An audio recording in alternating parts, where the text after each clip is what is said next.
31ನೇ ತಾರೀಕು ನನಗೊಂದು ಮಾಹಿತಿ ಬರುತ್ತೆ, ಅವನ ಹತ್ರ ಒಂದು ಸ್ಟೆನ್ ಗನ್ ಇದೆಯಂತೆ. ಆಮೇಲೆ ಅವನು ಬಹಳ ಶಾರ್ಪ್ ಶೂಟರ್ ಅವನಿದ್ದಾನೆ. ಅವನು ನಿರ್ಜನ ಪ್ರದೇಶದಲ್ಲಿ ಇವ್ರಿಗೆಲ್ಲ ಬರಕ್ ಹೇಳ್ತಾನೆ. ಆ ಗನ್ನು ತೆಗೆದ್ರೆ ಅವನು ಈ ಮುರ್ಗಿ ಫಯಾಸ್, ಈ ಲೇಸರ್ ಲತೀಫ್ ಮತ್ತೆ ಬೇರೆ ಚುಡಿ ಪೈಲ್ಮಾನ್ ಇವರ ನಡುವೆನೂ ಒಂದ್ ಹೆಸರು ಓಡಾಡ್ತಾ ಇತ್ತು. ಈ ಜಯರಾಜು, ಕೊತ್ವಾಲ್ ರಾಮಚಂದ್ರ ಮತ್ತೆ ಆಯಿಲ್ ಕುಮಾರ್ನ ನಡುವೆ ಒಂದ್ ಹೆಸರು ಓಡಾಡ್ತಾ ಇತ್ತು. ಆ ಹೆಸರೇ ಮುನೀರ್ ಅಹಮದ್ ಅಂತ ಹೇಳಿ. ಬೆಕ್ಕಿನ ಕಣ್ಣ ರಾಜೇಂದ್ರನು ಈ ಅವನಿಗೆ ಸ್ಟೂಡೆಂಟ್ ರಾಜೇಂದ್ರ ಅಂತ ಕರಿತಾ ಇದ್ರು. ಯಾಕೆ ಅವನು ಕರಿತಾ ಇದ್ರು ಅಂದ್ರೆ, ರಾಜಾಜಿನಗರದ ಒಂದು ಪ್ರತಿಷ್ಠಿತ ಕಾಲೇಜಿನ ವಿದ್ಯಾರ್ಥಿ. ಬೆಂಗಳೂರು ಭೂಗತ ಲೋಕವನ್ನ ಹೆದರ್ಸಿದಂತ ಇನ್ನೊಂದು ವ್ಯಕ್ತಿ ಅಂದ್ರೆ ದಿವಾಕರ್ ಹೆಗ್ಡೆ. ಬಸವನಗುಡಿಯ ಒಂದು ಪ್ರತಿಷ್ಠಿತ ಕಾಲೇಜಿನ ವಿದ್ಯಾರ್ಥಿ ಗನ್ ಮುನೀರ್ ಅಂತ. ಮಡಿವಾಳದಲ್ಲಿ ಇರ್ತಕ್ಕಂಥ ಸೆಂಟ್ ಜಾನ್ಸ್ ಆಸ್ಪತ್ರೆಯ ಆವರಣದಲ್ಲಿ ಯಾವುದೋ ಮೂಲೆಯಲ್ಲಿ ಇರ್ತಾನೆ. ಅಲ್ಲೋಗಿ ಭೇಟಿ ಮಾಡಬೇಕು. ಈ ಕೊತ್ವಾಲ್ ರಾಮಚಂದ್ರನ ತಂಡದ ಹಿಂದೆ ಬಿದ್ದು ಕೆಲವರು ರಸ್ತೆಯ ಹೆಣವಾಗಿ ಬಿದ್ರು, ಕೆಲವರು ರಾಜಕಾರಣದಲ್ಲಿ ಮಂತ್ರಿಗಳು ಆದ್ರು. ಅವ್ರು ನಿಡ್ಕೊಳಕ್ ಇವ್ರು ನಿಡ್ಕೊಳಕ್ ಅವರು ಕುಸ್ತಿ ಹೊಡೆದಾಟನೆ ಪ್ರಾರಂಭ ಆಗೋಯ್ತು. ಭೂಗತ ಲೋಕ ಮತ್ತೆ ಪಾತಕ ಲೋಕ ಅಂತ ಪ್ರದೇಶ, ಸ್ಲಮ್ಮು ಈ ಭಾಗದಲ್ಲಿ ಬಂದವರು ಅಷ್ಟೇ ಇರ್ತಾರ.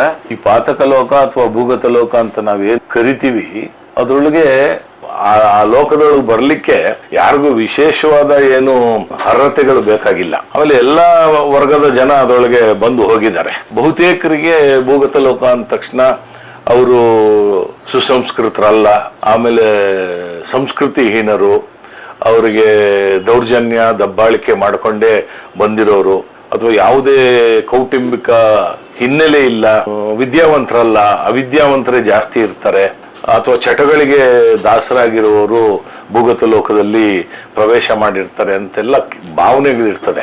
ಅದು ಆ ಕಾಲಘಟ್ಟದಲ್ಲಿ ಯಾಕೆ ಭೂಗತ ಲೋಕಕ್ಕೆ ಒಬ್ಬ ವ್ಯಕ್ತಿಯ ಪ್ರವೇಶ ಆಗುತ್ತೆ ಅನ್ನೋದು ಇದೆಯಲ್ಲ, ಸಮಯನೇ ಅದಕ್ಕೆ ಉತ್ತರ ಕೊಡುತ್ತೆ. ಯಾವಾಗ್ಲೂ ಅವ್ರು ಯಾಕೆ ಬಂದಿರ್ತಾರೆ, ಅವ್ರ ಹಿನ್ನೆಲೆ ನೋಡಿದಾಗ ಅದು ಬೇರೆನೆ ಆಗಿರುತ್ತೆ. ಈ ಉದಾಹರಣೆಗೆ ಬೆಂಗಳೂರು ನಗರದ ಭೂಗತ ಲೋಕದಲ್ಲಿ ವಿದ್ಯಾವಂತರು ಬಹಳ ಜನ ಆಗಿ ಹೋಗಿದ್ದಾರೆ. ಅದರೊಳಗೆ ಮೊದಲನೇದಾಗಿ ಮಂಚೂಣಿಯಲ್ಲಿ ನಿಲ್ಲುವಂತ ವ್ಯಕ್ತಿ ಮುತ್ತಪ್ರೈ ಒಬ್ಬ ಪದವೀಧರನಾಗಿ ಅವನು ವಿಜಯ ಬ್ಯಾಂಕ್ ನಲ್ಲಿ ಕೆಲಸ ಮಾಡ್ಕೊಂಡಿದ್ದ ನೌಕರರಾಗಿದ್ದು, ರಾಷ್ಟ್ರೀಕೃತ ಬ್ಯಾಂಕು ವಿಜಯ ಬ್ಯಾಂಕ್ನ ನೌಕರರ ಸಂಘದಲ್ಲಿ ಬಹಳ ಸಕ್ರಿಯ ಕಾರ್ಯಕರ್ತನಾಗಿದ್ದು, ಆಮೇಲೆ ಕೆಲವಾರು ಕಾರಣಗಳಿಂದ ಅವರು ಈ ಭೂಗತ ಲೋಕವನ್ನ ಬಿಟ್ಟು ಬಂದಿರೋದು ಎಲ್ಲರಿಗೂ ಗೊತ್ತಿರೋ ಸಂಗತಿ. ಅದೇ ರೀತಿ ಬೆಂಗಳೂರು ಭೂಗತ ಲೋಕದಲ್ಲಿ ಯಾವುದು ಕ್ರೌರ್ಯ ದೌರ್ಜನ್ಯ ಇವುಗಳಿಗೆ ಒಳಗಾಗದೆ ಆ ಭೂಗತ ಲೋಕದ ಸಕಲವನ್ನ ಅನುಭವಿಸಿದಂತ ಒಬ್ಬ ವ್ಯಕ್ತಿ ಅಂದ್ರೆ ಡಿ ಡಿ ರವಿ ಅಂದ್ರೆ ಆತ ಬೆಂಗಳೂರಿನ ಬ್ರಿಗೇಡ್ ರಸ್ತೆಯ ಒಂದು ಪ್ರತಿಷ್ಠಿತ ಕಾಲೇಜಿನ ವಿದ್ಯಾರ್ಥಿ. ಕಾಮರ್ಸ್ ವಿಭಾಗದಲ್ಲಿ ಓದ್ತಾ ಇದ್ದಂತ ವಿದ್ಯಾರ್ಥಿ, ಬಹಳ ಮೇಧಾವಿ ವಿದ್ಯಾರ್ಥಿ ಆತ. ಆ ವಿದ್ಯಾರ್ಥಿ ಅವನು ಬಿಕಾಂ ಮುಗಿಸಿದಾಗ ಕ್ಯಾಂಪಸ್ ಸೆಲೆಕ್ಷನ್ ಆಗ್ತಾನೆ ಕೆನರಾ ಬ್ಯಾಂಕ್ ಅಲ್ಲಿ. ಇವನ ಬುದ್ಧಿಮತ್ತೆಯನ್ನ, ಇವನ ವಿದ್ಯಾರ್ಹತೆಯನ್ನ ಎಲ್ಲವನ್ನ ಗಮನಿಸಿ ಅವರು ನೇರವಾಗಿ ಕೆಲಸಕ್ಕೆ ತಗೊಳ್ತಾರೆ. ಆಮೇಲೆ ಮೇಲಾಗಿ ಆತ ಒಂದು ಬಡ ಕುಟುಂಬದ ಹಿನ್ನೆಲೆಯಲ್ಲಿ ಬಂದಿರತಕ್ಕಂತ ವಿದ್ಯಾರ್ಥಿ ಆಗಿರ್ತಾನೆ. ಅವನನ್ನ ವಿಶೇಷವಾಗಿ ಕೆಲಸಕ್ಕೆ ಬ್ಯಾಂಕ್ನ ನೌಕರಿಗೆ ಆಯ್ಕೆ ಮಾಡಿಕೊಂಡ ನಂತರ ಇವನ ಬುದ್ಧಿ ಮತ್ತೆ ಇವನ ವಿದ್ಯಾರ್ಹತೆ, ಇಂಗ್ಲಿಷ್ ನಲ್ಲಿದ್ದಂತ ಹಿಡಿತ, ಭಾಷೆಯಲ್ಲಿದ್ದಂತ ಹಿಡಿತ, ಇದನ್ನೆಲ್ಲ ಗಮನಿಸಿ ಅವನಿಗೆ ಸಿಂಗಾಪುರ್ಗೋ ಮಲೇಷಿಯಾಗೋ ವಿಶೇಷ ಆರ್ಥಿಕ ವಿಚಾರಗಳ ಬಗ್ಗೆ ವಿಶೇಷ ತರಬೇತಿ ಕಳಿಸ್ತಾರೆ. ಅವನು ಅಲ್ಲಿಂದ ಬರ್ತಾ ಇರಬೇಕಾದ್ರೆ ಈ ಬ್ಯಾಂಕಿನ ನ್ಯೂನ್ಯತೆಗಳನ್ನ ನೋಡಿಕೊಂಡು ಒಬ್ಬ ಬಹಳ ದೊಡ್ಡ ಆರ್ಥಿಕ ವಲಯದಲ್ಲಿ ಗುರುತಿಸಿಕೊಂಡ ಒಬ್ಬ ಬ್ಯಾಂಕ್ ಅಧಿಕಾರಿಯಾಗಿ ಅವನು ಆರ್ಥಿಕ ಲೋಕದ ಅಪರಾಧದಲ್ಲಿ ಮಂಚೂಣಿಯಲ್ಲಿ ನಿಲ್ಲುವಂತ ಒಬ್ಬ ಅಪರಾಧಿಯಾಗಿರ್ತಾನೆ. ಅದೇ ತರ ಈ ಬೆಕ್ಕಿನ ಕಣ್ ರಾಜೇಂದ್ರ ನೀವು ನೋಡಿರುವುದು ಬೆಂಗಳೂರು ಭೂಗತ ಲೋಕದಲ್ಲಿ ಕೊತ್ವಾಲ್ ರಾಮಚಂದ್ರ, MP ಜಯರಾಜ್ ಅವರ ಕಾಲಘಟ್ಟದಲ್ಲಿ ಬಹಳ ಪ್ರವರ್ಧಮಾನದಲ್ಲಿದ್ದಂತ ಒಬ್ಬ ಭೂಗತ ಲೋಕದ ಪಾತಕಿ. ಬೆಕ್ಕಿನ ಕಣ್ಣ ರಾಜೇಂದ್ರನು ಈ ಅವನಿಗೆ ಸ್ಟೂಡೆಂಟ್ ರಾಜೇಂದ್ರ ಅಂತ ಕರಿತಾ ಇದ್ರು. ಯಾಕೆ ಅವನು ಕರಿತಾ ಇದ್ರು ಅಂದ್ರೆ, ರಾಜಾಜಿನಗರದ ಒಂದು ಪ್ರತಿಷ್ಠಿತ ಕಾಲೇಜಿನ ವಿದ್ಯಾರ್ಥಿ. ಅದಕ್ಕೆ ಅವನಿಗೆ ಭೂಗತ ಲೋಕದಲ್ಲಿ ಸ್ಟೂಡೆಂಟ್ ರಾಜೇಂದ್ರ ಅಂತ ಇದ್ರು. ಅವನು ಬೆಕ್ಕಿನ ಕಣ್ಣಿದ್ದಿದ್ರಿಂದ ನಂತರ ಬೆಕ್ಕಿನ ಕಣ್ಣು ರಾಜೇಂದ್ರ. ಅದೇ ತರ ಬೆಂಗಳೂರು ಭೂಗತ ಲೋಕವನ್ನ ಹೆದರ್ಸಿದಂತ ಇನ್ನೊಂದು ವ್ಯಕ್ತಿ ಅಂದ್ರೆ ದಿವಾಕರ್ ಹೆಗ್ಡೆ ಅಂತೇಳಿ ಬೆಂಗಳೂರು ನಗರದ ಒಂದು ಸರ್ಕಾರಿ ಕಾಲೇಜಿನ ವಿದ್ಯಾರ್ಥಿಯಾಗಿ ರಾಜಕಾರಣಿಗಳು ಅವನ ಕಡೆ ತಿರುಗಿ ನೋಡೋ ರೀತಿಯಲ್ಲಿ ವಿದ್ಯಾರ್ಥಿ ಲೋಕವನ್ನು ತನ್ನ ಹಿಡಿತದಲ್ಲಿ ಇಟ್ಕೊಂಡು ಅದೇ ವಿದ್ಯಾರ್ಥಿಗಳ ನಡುವೆ ಆ ವಿದ್ಯಾರ್ಥಿ ಸಂಘಗಳ ಹಿಡಿತವನ್ನ ಇಟ್ಕೊಂಡು ಪಾತಕ ಲೋಕವನ್ನ ದಿಟ್ಟವಾಗಿ ಎದುರಿಸಿ ಪಾತಕ ಲೋಕ ಹೆದರುವಂಗ್ ಮಾಡಿದಂತ ಇನ್ನೊಬ್ಬ ವಿದ್ಯಾರ್ಥಿ ಯಾರು ಅಂದ್ರೆ ದಿವಾಕರ್ ಹೆಗ್ಡೆ. ಇದೆಲ್ಲದರ ಮಧ್ಯೆ ಇನ್ನೊಬ್ಬ ವ್ಯಕ್ತಿ ಬಸವನಗುಡಿಯ ಒಂದು ಪ್ರತಿಷ್ಠಿತ ಕಾಲೇಜಿನ ವಿದ್ಯಾರ್ಥಿ, ಸುಸಂಸ್ಕೃತ ಕುಟುಂಬದ ಹಿನ್ನೆಲೆಯಲ್ಲಿ ಬಂದಂತ ವಿದ್ಯಾರ್ಥಿ, ಮುಸ್ಲಿಂ ಆರ್ಥೋಡಾಕ್ಸ್ ಫ್ಯಾಮಿಲಿ ಅಂತ ನಾವೇನು ಹೇಳ್ತೀವಿ ಅಂತ ಕುಟುಂಬದಿಂದ ಬಂದಂತ ಒಬ್ಬ ವಿದ್ಯಾರ್ಥಿ, ಮೇಧಾವಿ ವಿದ್ಯಾರ್ಥಿ, ಬಹುಭಾಷಾ ಪಾಂಡಿತ್ಯವನ್ನ ಹೊಂದಿದ್ದಂತ ವಿದ್ಯಾರ್ಥಿ. ಆತ ಉರ್ದುಲಿ ಪಾಂಡಿತ್ಯವನ್ನು ಹೊಂದಿದ್ದ, ಇಂಗ್ಲಿಷ್ ನಲ್ಲಿ ಪಾಂಡಿತ್ಯವನ್ನ ಹೊಂದಿದ್ದ, ಕನ್ನಡವನ್ನ ಭಾಷೆಯ ಹಿಡಿತವನ್ನು ಇಟ್ಕೊಂಡಿದ್ದಂತ ವಿದ್ಯಾರ್ಥಿ. ಆಮೇಲೆ ಬಹಳ ಬುದ್ಧಿವಂತ ವಿದ್ಯಾರ್ಥಿ. ಯಾವುದೇ ವಿಷಯವನ್ನ ನೀವು ಮಾತಾಡಿದ್ರು ಆ ವಿಷಯದಲ್ಲಿ ಭಾಷಣವನ್ನ ಮಾಡುವಂತ ಶಕ್ತಿ ಇದ್ದಂತ ವಿದ್ಯಾರ್ಥಿ. ಅದು ಏರೋಡೈನಮಿಕ್ಸ್ ಇರಲಿ, ಸಂಸ್ಕೃತ ಇರಲಿ, ಆಯುರ್ವೇದ ಇರಲಿ, ಈ ತರ. ಆಮೇಲೆ ಅವನು ಗನ್ಮುನೀರ್ ಅಂತ.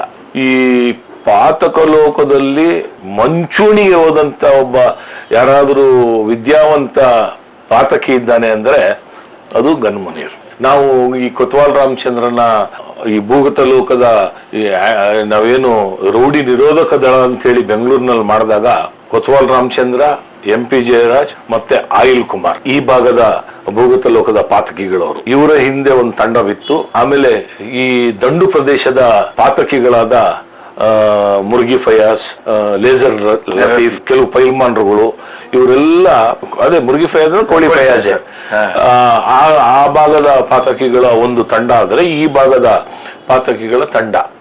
ಈ ಎರಡೂ ತಂಡದಲ್ಲಿ ಒಂದು ಹೆಸರು ಓಡಾಡ್ತಾ ಇತ್ತು. ಈ ಎರಡೂ ತಂಡದಲ್ಲಿ ಬೆಂಗಳೂರಿನ ಕಂಟೋನ್ಮೆಂಟ್ ಪ್ರದೇಶ, ದಂಡು ಪ್ರದೇಶದ ಪಾತಕ ಲೋಕದಲ್ಲಿ, ಅದೇ ರೀತಿ ನಗರ ಪ್ರದೇಶ, ಬೆಂಗಳೂರು ನಗರ ಪ್ರದೇಶ ಪಾತಕ ಲೋಕದಲ್ಲಿ ಈ ಮುರ್ಗಿ ಫಯಾಸ್, ಈ ಲೇಸರ್ ಲತೀಫ್ ಮತ್ತೆ ಬೇರೆ ಚುಡಿ ಪೈಲ್ಮಾನ್ ಇವರ ನಡುವೆನೂ ಒಂದ್ ಹೆಸರು ಓಡಾಡ್ತಾ ಇತ್ತು. ಈ ಜಯರಾಜು, ಕೊತ್ವಾಲ್ ರಾಮಚಂದ್ರ ಮತ್ತೆ ಆಯಿಲ್ ಕುಮಾರ್ನ ನಡುವೆ ಒಂದ್ ಹೆಸರು ಓಡಾಡ್ತಾ ಇತ್ತು. ಆ ಹೆಸರೇ ಮುನೀರ್ ಅಹಮದ್ ಅಂತ ಹೇಳಿ. ನಮಗೆ ಯಾರು ಈ ಮುನೀರ್ ಅಹಮದ್ ಅಂತ ಪೊಲೀಸಿನ ಯಾವ ದಾಖಲೆಗಳಲ್ಲೂ ಆತ ನಮೂದಾಗಿರಲಿಲ್ಲ. ಆದ್ರೆ ಎರಡೂ ಈ ತಂಡಗಳು ಏನಿತ್ತು, ಪಾತಕ ಲೋಕದ ತಂಡ ಆ ಮುನೀರ್ ಅಹಮದ್ನ ವಿಷಯ ಮಾತಾಡ್ತಾ ಇದ್ರು. ಯಾರೋ ಒಬ್ಬ ಮುನೀರ್ ಅಹಮದ್ ಅಂತೆ, ಅವನ ಹತ್ರ ಒಂದು ಸ್ಟೆನ್ ಗನ್ ಇದೆಯಂತೆ, ಆಮೇಲೆ ಅವನು ಬಹಳ ಶಾರ್ಪ್ ಶೂಟರ್ ಅವನಿದ್ದಾನೆ, ಅವನ ಬಂದೂಕ ಹಿಡಿದ್ರೆ ಗುರಿ ತಪ್ಪೋದೇ ಇಲ್ಲ, ಅವನ ಹತ್ರ ಬಂದೂಕ ನಾನ್ ನೋಡಿದ್ದೀನಿ ಅಂತ ಈ ಕೊತ್ವಾಲನ ತಂಡದ ಹಲವಾರು ಪಾತಕಿಗಳು ಮಾತಾಡ್ತಾ ಇದ್ದಿದ್ದು. ನಮಗೆ ನಾವು ಈ ಕೊತ್ವಾಲ್ ರಾಮಚಂದ್ರನ ತಂಡದ ಹಿಂದೆ ಬಿದ್ದಾಗ ನಮ್ಗೆ ಈ ಮಾಹಿತಿಗಳೆಲ್ಲ ಸಿಗ್ತಾ ಇತ್ತು.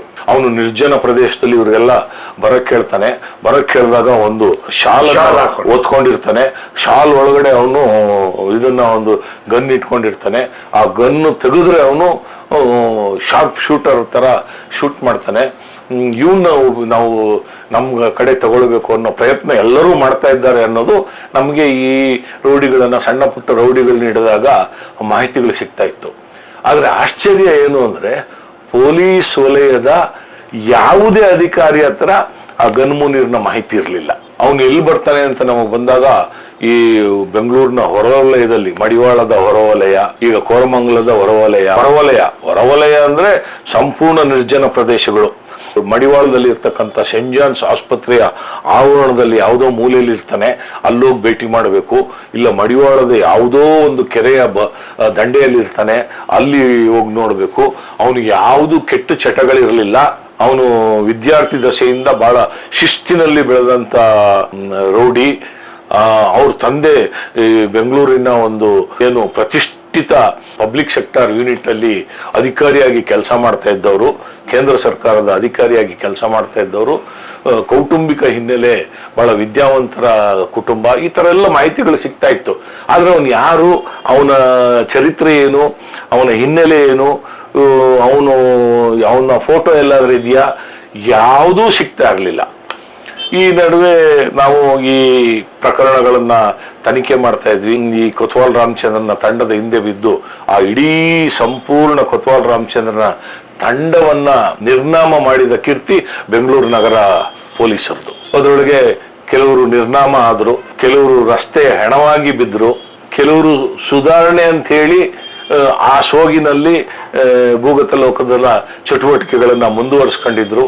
ಕೆಲವರು ರಾಜಕಾರಣದಲ್ಲಿ ಮಂತ್ರಿಗಳು ಆದರು, ನಗರಸಭಾ ಸದಸ್ಯರು ಆದರು, MLAಗಳು ಆದರು, ಎಲ್ಲವೂ ಆಗಿ ಆದರೆ ಈ ನಡುವೆ ನಮಗೆ ಕೊತ್ವಾಲ್ ರಾಮಚಂದ್ರನ ಕೇಸು, ಆ ನಂತರ ಆಯಿಲ್ ಕುಮಾರನ ಒಂದು ಹಿಡಿತಕ್ಕೆ ಪೊಲೀಸರು ತಗೊಂಡಿದ್ದು, ಆಮೇಲೆ MP ಜಯರಾಜನ ತಂಡವನ್ನ ಕೊತ್ವಾಲ್ ರಾಮಚಂದ್ರನ ಕೊಲೆ ಆದ ನಂತರ MP ಜಯರಾಜನ ತಂಡವನ್ನ ಬಗ್ಗು ಬಡ್ದಂತ ಕೀರ್ತಿ ಬೆಂಗಳೂರು ನಗರದ ಪೊಲೀಸರಿಗೆ. ಅದರೊಳಗೆ ಮುಖ್ಯವಾಗಿ ನಾನು ಯಾವಾಗಲೂ ಹೇಳ್ತಾ ಇರ್ತೀನಿ, ಆ ಕೀರ್ತಿ PG ಹರ್ಲಂಕರ್ ಕಮಿಷನರ್ ಅವ್ರಿಗೆ, ಮರಿಸ್ವಾಮಿ ಮರಿಸ್ವಾಮಿ ಅಂತ ಆಗಿನ DCP ಆಗಿದ್ದವ್ರಿಗೆ, ಆಮೇಲೆ ಆನಂತರ DCP ಆಗಿ ಬಂದಂತ ಜಯಪ್ರಕಾಶ್ ಅವರಿಗೆ, ಈ ತರ ಬೇರೆ ಬೇರೆ ಪೊಲೀಸ್ ಕೋದಂಡರಾಮಯ್ಯ ಅವರಿಗೆ, ಕಮಿಷನರ್ ಕೋದಂಡರಾಮಯ್ಯ ಅವರಿಗೆ, ಆಮೇಲೆ DCP ಆಗಿದ್ದಂತ ರಾಮಕೃಷ್ಣ ಅವರಿಗೆ, ಇವ್ರಿಗೆಲ್ಲ ಅದು ಸಲ್ಲಬೇಕು. ಅವ್ರ ಕೆಳಗಡೆ ನಾವು ಯಾವ ಬೆದರಿಕೆ, ಆಮಿಷ, ಹಂಗುಗಳಿಗೆ ಒಳಗಾಗದೆ ಬೆಂಗಳೂರು ನಗರ ಪೊಲೀಸರು ಕಾನ್ಸ್ಟೇಬಲ್ ಆದಿಯಾಗಿ ACP ವರೆಗೂ ಒಳ್ಳೆ ಕಾರ್ಯವನ್ನ ನಿರ್ವಹಿಸಿ ಭೂಗತ ಲೋಕವನ್ನ ಹಿಡಿತಕ್ಕೆ ತಗೊಂಡ್ವಿ. ಅಂದ್ರೆ ಸಂಪೂರ್ಣ ಭೂಗತ ಲೋಕ ನಿರ್ನಾಮ ಆಗುವ ಮಟ್ಟಕ್ಕೆ ಹೋಯ್ತು. ನಾನು ಆ 83ರಿಂದ 86ರವರೆಗೆ KJಹಳ್ಳಿ ಪೊಲೀಸ್, ಕಾಡುಗೊಂಡನಹಳ್ಳಿ ಪೊಲೀಸ್ ಠಾಣೆಯ ಸಬ್ ಇನ್ಸ್ಪೆಕ್ಟರ್ ಆಗಿದ್ದೆ.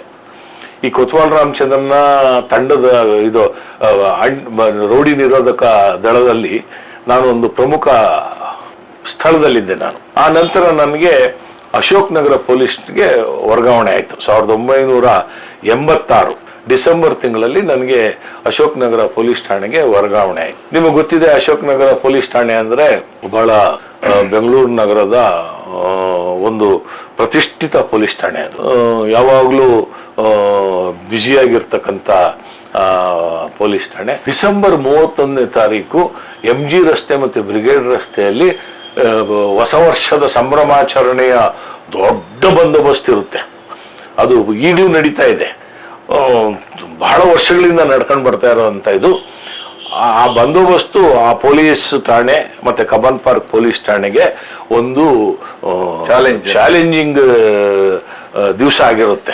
ಎಲ್ಲೂ ಗಲಾಟೆ ಆಗದಾಗೆ, ಆ ಹೊಸ ವರ್ಷ ಆಚರಣೆ ಹೆಸರಲ್ಲಿ ದೌರ್ಜನ್ಯಗಳು ನಡೆದಂಗೆ ನೋಡ್ಕೊಳ್ಳುವಂಥ ಜವಾಬ್ದಾರಿ ಆ ಪೊಲೀಸ್ ಠಾಣೆಯ ಅಧಿಕಾರಿ ಮತ್ತೆ ಸಿಬ್ಬಂದಿಗಳಾಗಿರುತ್ತೆ. ಮತ್ತೆ ಕಮಿಷನರ್ದು ಆ ಜವಾಬ್ದಾರಿ ಇರುತ್ತೆ. 31ನೇ ತಾರೀಕು ನನಗೊಂದು ಮಾಹಿತಿ ಬರುತ್ತೆ. ಇಂಟೆಲಿಜೆನ್ಸ್ DCP ಚಂದ್ರಶೇಖರ್ ಅಂತೆ, ಅವರು ಇಲ್ಲ ಶಾಂತಿನಗರದಲ್ಲಿ ಲಕ್ಷ್ಮೀ ರಸ್ತೆಯಲ್ಲಿ ಒಬ್ರು ಇದ್ದಾರೆ, ನಾಜೀರ್ ಅಹಮದ್ ಅಂತ. ಅವ್ರ ಮನೆಗೆ ಈ ಒಬ್ಬ ಮುನೀರ್ ಅನ್ನೋ ರೌಡಿ ಬರ್ತಾ ಇದ್ದಾನಂತೆ, ಬೆದರಿಕೆ ಆಗ್ತಾ ಇದ್ದಾನೆ ಅಂತ. ನಾವು ಅದಕ್ಕಿಂತ ಒಂದು ವಾರದ ಮುಂಚೆ ಹೇಳಿದ್ರು, ಅದನ್ನೇನಾದ್ರೂ ಮಾಡಿ ಪತ್ತೆ ಮಾಡಬೇಕು. ಆಮೇಲೆ ಅವನು ಬಂದು ಬರೀ ಮುನೀರ್ ಅಹಮದ್ ಅಂತ ಹೇಳ್ತಾನೆ ಹೆಸರು, ಅವನ ಹತ್ರ ಒಂದು ಗನ್ ಇದೆ, ಗನ್ ತೋರಿಸಿ ಬೆದರಿಕೆ ಮಾಡ್ತಾ ಇದ್ದ. ನಾವೆಲ್ಲ ವಿಚಾರಣೆ ಮಾಡ್ತಾ ಇದ್ವಿ. ವಿಚಾರಣೆ ಮಾಡಿದ್ರೆ ಶಾಲೆಯಲ್ಲಿ ಅವರ ಮಕ್ಕಳಿಗೆ ಪ್ರವೇಶವನ್ನ ಕೊಡಿಸ್ತೀನಿ ಅಂತ ಹೇಳಿ ಹಣ ತೆಗೆದುಕೊಂಡು ಮೋಸ ಮಾಡಿ ವಾಪಸ್ ಕೇಳಿದಾಗ ಬೆದರಿಕೆ ಆಗ್ತಾ ಇದ್ದಾನೆ ಅಂತ. ಅಂದ್ರೆ ಒಬ್ಬ ವ್ಯಕ್ತಿ ವಂಚಕನಾಗಿ ನಮಗೆ ಆ ಪ್ರಕರಣದಲ್ಲಿ ಕಾಣಿಸ್ಕೊಳ್ತಾನೆ. ಯಾರವನು ಅಂತ ಹೇಳಿದಾಗ ಅವನ ಹೆಸರು ಮುನೀರ್ ಅಹಮದ್. ನಾವು ಬಹಳ ಕೇವಲವಾಗಿ ಹೌದಾ ಅಂತಂದ್ರೆ, ಯಾವಾಗ ಅವನ ವ್ಯಕ್ತಿ ನಮಗೆ ಒಂದು ವಿದೇಶಿ ನಿರ್ಮಿತ ಪಿಸ್ತೂಲನ್ನ ತೋರಿಸ್ತಾ ಇದ್ದಾನೆ, ಅದು ನಾವು ನೋಡಿದೀವಿ, ಹೊಸ ಒಂದು ಪಿಸ್ತೂಲು, ಅದನ್ನ ತೋರಿಸಿ ಬೆದರಿಕೆ ಆಗ್ತಾ ಇದ್ದಾನೆ. ಜಾಸ್ತಿ ಮಾತಾಡಿದ್ರೆ ಶೂಟ್ ಹಾಕ್ಬಿಡ್ತೀನಿ ಅಂತ ಹೆದರ್ತಾ ಇದ್ದಾನೆ. ಅವನ ಜೊತೆ ಯಾವಾಗಲೂ ಒಂದಿಬ್ಬರು ಬರ್ತಾ ಇರ್ತಾರೆ ಅಂತ ನಾವು ಬಂದಾಗ ಹೇಳಿ ನಾವು ಅದ್ರ ಬಗ್ಗೆ ಕ್ರಮ ತೆಗೆದುಕೊಳ್ತೀವಿ, ನೀವು ದುಡುಕ್ಬೇಡಿ ಏನು ಅಂತ ಹೇಳಿ ಅವ್ರಿಗೆ ಹೇಳಿ ಮಾಹಿತಿ ಬಂದಾಗ ನಾವು ತಗೊಳ್ಳೋಣ ಅಂತಿದ್ವಿ. 31ನೇ ತಾರೀಕು ಒಂದು ಮಾಹಿತಿ ಬರುತ್ತೆ. ಅವನು ನಾವೆಲ್ಲ ಪೊಲೀಸ್ ಠಾಣೆಯಲ್ಲಿ ನಾನು ಕೂತಿದ್ದೆ. ಮಧ್ಯಾಹ್ನ ಎಲ್ಲ ಈ ರಾತ್ರಿಯ ಬಂದೋಬಸ್ತ್ ವ್ಯವಸ್ಥೆ ಬಗ್ಗೆ ನಾವು ವಿಶೇಷವಾದ ಸಭೆ ಕರೆದು ಏನೇನು ಮಾಡಬೇಕು ಬಂದೋಬಸ್ತ್ ವ್ಯವಸ್ಥೆ ಅನ್ನುವಾಗ ನನಗೆ ಫೋನ್ ಬರುತ್ತೆ. ಅವನು ನಮ್ಮ ಮನೆಗೆ ಬಂದ್ಬಿಟ್ಟಿದ್ದಾನೆ, ಅವನ ಜೊತೆ ಇಬ್ಬರು ಇದ್ದಾರೆ, ಕೈಯಲ್ಲಿ ಗನ್ನೆ ಇಟ್ಕೊಂಡು ಬಂದಿದ್ದಾನೆ, ಎದುರಿಸ್ತಾ ಇದ್ದಾನೆ ಅಂತ. ನಮಗೆ ತುಂಬಾ ಆತಂಕ ಆಗುತ್ತೆ. ಆಗ ನಾನು ನನ್ನ ಜೊತೆ ಒಬ್ರು MC ಶ್ರೀನಿವಾಸ್ ಅಂತ ಹೇಳಿ ಕೆಲಸ ಮಾಡ್ತಾ ಇದ್ರು. ಅವರು ನಂತರ ಪೊಲೀಸ್ ಇಲಾಖೆಯಲ್ಲಿ ಸ್ವಲ್ಪ ವರ್ಷ ಕೆಲಸ ಮಾಡಿ ಸೋಷಿಯಲ್ ವೆಲ್ಫೇರ್ ಇಲಾಖೆಗೆ ಒಳ್ಳೆ ಈ KPS ಅಲ್ಲಿ ಪರೀಕ್ಷೆಯನ್ನ ಮಾಡಿ ಅವರು ಅಲ್ಲಿ ಅಧಿಕಾರಿಯಾಗಿ ಹೋಗ್ತಾರೆ. ಪೊಲೀಸ್ ಇಲಾಖೆಯನ್ನು ಬಿಡ್ತಾರೆ. ಆ ನಂತರ ಅವರು ಜಾಯಿಂಟ್ ಡೈರೆಕ್ಟರ್ ಆಗಿ ರಿಟೈರ್ ಆಗ್ತಾರೆ. ಅವರು ನನ್ನ ಜೊತೆ ಸಬ್ ಇನ್ಸ್ಪೆಕ್ಟರ್ MC ಶ್ರೀನಿವಾಸ್ ಅಂತ. ನಾವು ಕೂಡಲೇ ಏನು ಮಾಡಿದ್ವಿ, ಕಾರ್ಯಪ್ರವೃತ್ತರಾದ್ವಿ ಅಂದರೆ ನನ್ನ ಜೊತೆ ಒಬ್ಬ ಪೊಲೀಸ್ ಸಿಬ್ಬಂದಿ, ಅವ್ರ ಜೊತೆ ಒಂದು ಪೊಲೀಸ್ ಸಿಬ್ಬಂದಿ, ನನ್ನ ಹತ್ರನೂ ಪಿಸ್ತೂಲ್ ಇದೆ, ಅವ್ರ ಹತ್ರನೂ ಪಿಸ್ತೂಲ್ ಇದೆ. ನಾವು ಇಬ್ರು ಏನು ಮಾಡಿದ್ವಿ, ಆ ಮನೆ ಮೇಲ್ಗಡೆ ದೂರ ವಾಹನ ನಿಲ್ಲಿಸಿ ಹಿಂದುಗಡೆಯಿಂದ ಅವ್ರು ದಾಳಿ ಮಾಡೋದು, ಮುಂದುಗಡೆಯಿಂದ ನಾನು ದಾಳಿ ಮಾಡ್ಬೋದು, ಅವ್ರು ಯಾವ ಕಾರಣಕ್ಕೂ ತಪ್ಪಿಸ್ಕೊಂಡು ಹೋಗ್ಬಾರ್ದು ಅನ್ನೋ ಒಂದು ಪ್ಲಾನ್ ಮಾಡಿ ಆ ಮನೆ ಒಳಗಡೆ ನಾವು ಹೋದ್ವಿ. ಮನೆ ಒಳಗಡೆ ಹೋದಾಗ ಅವರು ಮೊದಲಿಗೆ ಬಂದ್ಬಿಟ್ರು ಒಳಗಡೆ. ಯಾರು ಹಿಂಬಾಗ್ಲಿಂದ ಬಂದಂತ ಶ್ರೀನಿವಾಸು ಮೊದಲಿಗೆ ಬಂದ್ರು. ನಾನು ಆ ನಂತರ ಇಲ್ಲಿ ಬಂದೆ, ಬಾಗ್ಲಾಕಿತ್ತು, ತಟ್ಟಿ ಒಳಗಡೆ ಹೋಗುವಷ್ಟರೊಳಗೆ ಬಾಗಿಲು ತೆಗೆದ್ರು. ಒಳಗಡೆ ಹೋದ್ರೆ ಅಲ್ಲಿ ಗಡಿಬಿಡಿ. ಆ ಹಿಂದ್ಗಡೆ ಅವರು ನುಗ್ಗಿದಾಗ ಅವ್ರಿಗೊಬ್ಬ ಶ್ರೀನಿವಾಸ್ ಅವ್ರಿಗೆ ಒಬ್ಬ ಪೈಲ್ಮಾನ್ ಅಡ್ಡ ಸಿಕ್ಬಿಟ್ಟ. ಅವಂದು ರಿವಾಲ್ವರ್ ಆಗಿದ್ರೆ ಈ ಕತೆ ಹೇಳಲಿಕ್ಕೆ ನಾನು ಇಲ್ಲಿ ಇರ್ತಾ ಇರಲಿಲ್ಲ. ನಂದು ರಿವಾಲ್ವರ್ ಆಗಿದ್ರೆ ಈ ಕಥೆಯ ರೂಪುರೇಷೆಗಳೇ ಬೇರೆ ಇರ್ತಾ ಇತ್ತು. ಅವ್ನು ಯಾವಾಗ ಗನ್ ತೆಗೆದ್ನಲ್ಲ, ಆ ಪಿಸ್ತೂಲ್ ಇದ್ದಲ್ಲಿ ನಾನು ಹಿಡಿದು ಬಿಟ್ಟೆ. ಅವನ್ಗೆ ಸ್ಲೈಡ್ ಮಾಡಿ ಲೋಡ್ ಮಾಡ್ಲಿಕ್ಕೆ ಆಗ್ಲಿಲ್ಲ. ನಾನು ನನ್ನ ಪಿಸ್ತೂಲ್ ಕೈಗೆ ತಗೊಂಡು ತಿರುಗಿಸಿಟ್ಕೊಂಡೆ. ನಂದು ಲೋಡ್ ಮಾಡಬೇಕಾದ್ರೆ ನಾನು ಈ ಕೈ ಬಿಡಬೇಕು. ನಂದು ಲೋಡ್ ಮಾಡಬೇಕಾದ್ರೆ ಪಿಸ್ತೂಲ್ ಆ ಸ್ಲೈಡಿಂಗ್ ಮಾಡಿ ಲೋಡ್ ಮಾಡೋದು ಆಟೋಮೆಟಿಕ್ ಪಿಸ್ತೂಲ್ ನಂದು. ನನಗೆ ಲೋಡ್ ಮಾಡೋ ಕೈ ಬಿಟ್ರೆ ಅವನ್ ನನ್ನ ಮೇಲೆ ಗುಂಡಿನ ದಾಳಿ ಮಾಡ್ತಾನೆ. ನಾನು ಬಿಟ್ರೆ ಅವನ್ ನನಗೆ ಅಟ್ಯಾಕ್ ಮಾಡ್ತಾನೆ. ಅವನು ಬಿಟ್ರೆ ನಾನು ಇವನ್ನ ಹೊಡೆದು ಸಾಯಿಸ್ತೀನಿ. ಅವನು ಬಿಡ್ಲಿಲ್ಲ, ನಾನು ಬಿಡ್ಲಿಲ್ಲ. ಈ ಗಲಾಟೆಯಲ್ಲಿ ಏನಾಯ್ತು, ಹಿಡ್ಕೊಂಡಲ್ಲ, ನಾನು ನನ್ನ ಪಿಸ್ತೂಲನ್ನ ತೆಗೆದೆ. ನನ್ನ ಪಿಸ್ತೂಲ್ನ ಹಿಡ್ಕೊಳ್ಳಿಕ್ಕೆ ಬಹಳ ಪ್ರಯತ್ನ ಮಾಡ್ದ ಅವನು. ನಾನು ಆ ಫಸ್ಟ್ ಪಿಸ್ತೂಲ್ ಹಿಡಿದಂಗೆ ಅದನ್ನ ತಪ್ಪಿಸಿ ನಾನು ಲೋಡ್ ಮಾಡ್ಲಿಕ್ಕೆ ನನಗೆ ಅವಕಾಶನೇ ಆಗ್ಲಿಲ್ಲ. ಕಡೆಗೆ ಏನು ಮಾಡಿದೆ, ನಮ್ಗೆ ಒಂದು ಒಂದು ಇದಿರ್ತದೆ, ಜಾಗೃತ ಮನೋಭಾವ ಅಂತ ಇರ್ತದೆ. ಏನು ಮಾಡಬೇಕು ಆ ಕಾಲ ಸಡನ್ ಆಗಿ ಒಳಿತದೆ.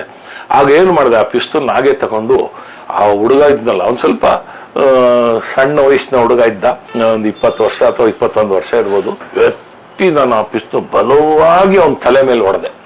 ಎಷ್ಟು ಬಲ ಆಗುತ್ತೋ ಅಷ್ಟು ಹೊಡೆದೆ. ಈ ನೆತ್ತಿ ಮೇಲೆ ಆ ಪಿಸ್ತೂಲಲ್ಲಿ ಹೊಡೆದೆ. ಇದು ಬ್ರಿಟಿಷರ ಓಬಿರಾಯನ ಕಾಲದ ಪಿಸ್ತೂಲು.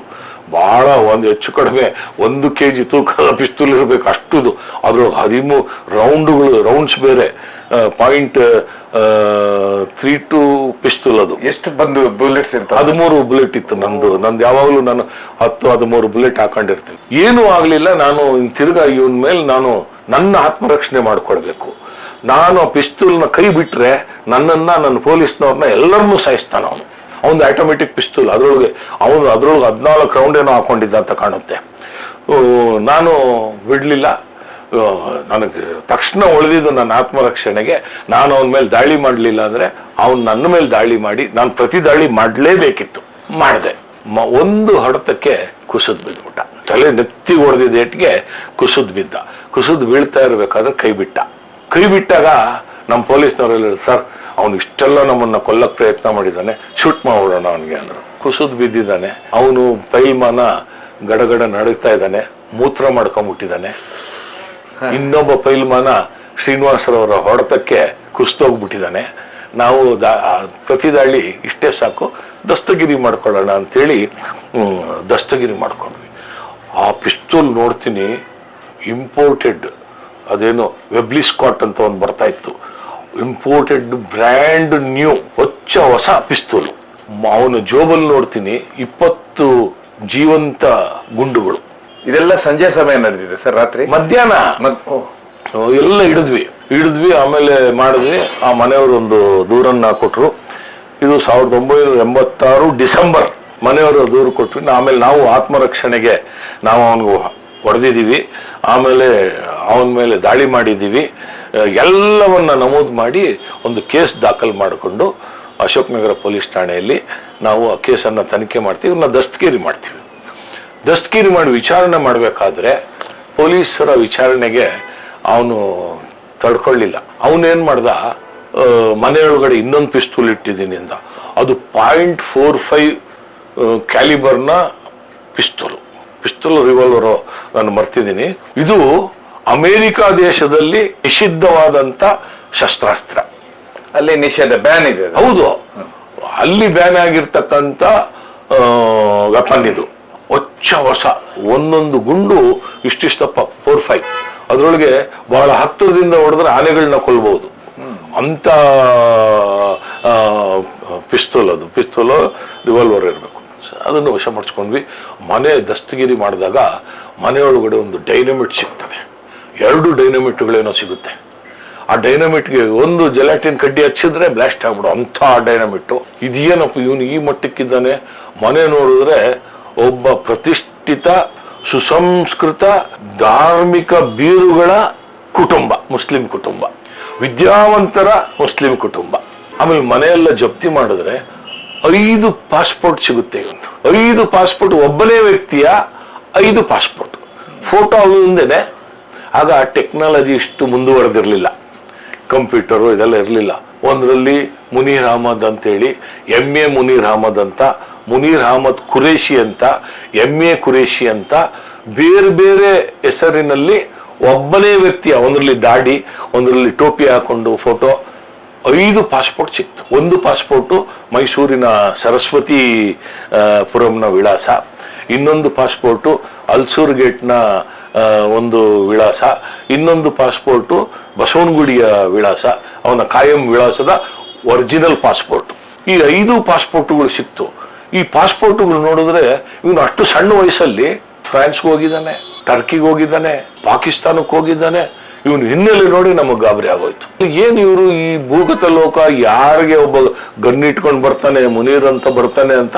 ಇವನೇ ಮೊದಲಿಗೆ ಇವನು ಪಾತಕ ಲೋಕಕ್ಕೆ ಪರಿಚಯಿಸಿದ ಕೀರ್ತಿ ಅಶೋಕ್ ನಗರ ಪೊಲೀಸರಾದ ನಮಗೆ. ಆಮೇಲೆ ಏನ್ ಮಾಡಿದ್ವಿ, ಆ ಪಾಸ್ಪೋರ್ಟ್ ಎಲ್ಲ ನೋಡಿದ್ವಿ. ಆ ಪಾಸ್ಪೋರ್ಟ್ ಅಲ್ಲಿ ಬೇರೆ ಬೇರೆ ಬೇರೆ ಬೇರೆ ಹೆಸರು, ಬೇರೆ ಬೇರೆ ವಿಳಾಸ, ಒಬ್ಬನೇ ವ್ಯಕ್ತಿ. ಆಮೇಲೆ ಎಲ್ಲ ಪಾಸ್ಪೋರ್ಟ್ ಅಲ್ಲೂ ಇವನು 3 ಪಾಸ್ಪೋರ್ಟ್ ಅಲ್ಲೂ ಬೇರೆ ಬೇರೆ ದೇಶಗಳಿಗೆ ಭೇಟಿ ಕೊಟ್ಟು ಬಂದಿದ್ದಾನೆ. ಯಾವುದೇ ಅಡ್ಡಿ ಆತಂಕ ಇಲ್ಲದೆ. ಅದರೊಳಗೆ ಎಲ್ಲದರಲ್ಲೂ ಸೀಲು, ಸೈನ್ ಎಲ್ಲ ಇದೆ. ವೀಸಾ ಸೀಲು, ವೀಸಾದು ಇದು ಎಂಟ್ರಿ ಎಕ್ಸಿಟ್ ಎಲ್ಲ ಇದೆ. ಇದು ಎಲ್ಲ ಗಮನಕ್ಕೆ ಬಂತು. ಇದನ್ನೆಲ್ಲ ನಾವು ವಶಪಡಿಸ್ಕೊಂಡ್ವಿ. ಒಂದು ಸುಸಂಸ್ಕೃತ ಹಿನ್ನೆಲೆಯ ಕುಟುಂಬದ ವ್ಯಕ್ತಿ, ಬೆಂಗಳೂರು ನಗರದ ಬಸವನಗುಡಿಯ ಪ್ರತಿಷ್ಠಿತ ಕಾಲೇಜು, ಆ ಕಾಲೇಜಿನ ಹೆಮ್ಮೆ ಹೆಗ್ಗಳಿಕೆಯೇ ವಿದ್ಯಾಭ್ಯಾಸ, ಸಂಸ್ಕೃತಿ, ಕಲೆಯ ಬಗ್ಗೆ ಅಪಾರವಾದ ಹಿನ್ನೆಲೆ ಇರತಕ್ಕಂಥ ಒಂದು ಕಾಲೇಜು. ಆ ಕಾಲೇಜಿನ ವ್ಯಕ್ತಿ ಇವನು ಈ ಪಾತಕ ಲೋಕದಲ್ಲಿ ಬಂದ ಅಂತ ಮಾಡಿ ನಾವು ಕೇಸುಗಳೆಲ್ಲ ತನಿಖೆ ಮಾಡಿದ್ವಿ. ಆಮೇಲೆ ಒಂದು ದೊಡ್ಡ ವಕೀಲರ ತಂಡನೇ ಬಂದ್ಬಿಡ್ತು ಬಿಡಿಸ್ಕೊಳ್ಳಿಕ್ಕೆ. ಅದ್ರೊಳಗೆ ಒಬ್ಬರು ವಕೀಲರಂತೂ ನನ್ನ ಮೇಲೆ ಬಹಳ ಆರ್ಭಟ ಮಾಡಿದ್ರು. ಈ ಪೊಲೀಸರಿಗೆ ಅವನ್ನ ಹಿಡಿಯಕ್ಕಾಗಲ್ಲ, ಇವನ್ನ ಹಿಡಿಯಕ್ಕಾಗಲ್ಲ, ದರೋಡೆಕೋರನ್ನ ಹಿಡಿಯಕ್ಕಾಗಲ್ಲ, ಚೈನ್ ಸ್ನ್ಯಾಚರ್ಸ್ನ ಹಿಡಿಯಕ್ಕಾಗಲ್ಲ. ಒಬ್ಬ ಅಮಾಯಕ ವಿದ್ಯಾರ್ಥಿ ಮೇಲೆ ಹಲ್ಲೆ ಮಾಡಿ, ಹೊಡೆದು, ದಾಳಿ ಮಾಡಿ ಅದನ್ನ ತಪ್ಪಿಸ್ಕೊಳ್ಳಕ್ಕೆ ಈ ಪಿಸ್ತೂಲ್ಗಳನ್ನೆಲ್ಲ ತಂದಿಟ್ಬಿಟ್ಟಿದ್ದಾರೆ ಅಂತ ಮ್ಯಾಜಿಸ್ಟ್ರೇಟ್ ಮುಂದೆ ಅಲಿಗೇಷನ್ ಮಾಡಿದ್ರು. ಈ ಪಿಸ್ತೂಲ್ನ ಗುಂಡುಗಳನ್ನ ತಂದಿಟ್ಬಿಟ್ಟು ಸುಳ್ಳು ಕೇಸ್ ಪ್ರಕರಣ ಮಾಡಿದ್ದಾರೆ ಅಂತ. ಆದರೆ ಆ ನ್ಯಾಯಾಧೀಶರು ನನಗೆ ಇನ್ನೂ ನೆನಪಿದೆ. ನಾನು ಆವಾಗ ಕೋರ್ಟ್ಗೆ ಹೋಗಿದ್ದೆ ನಾನು.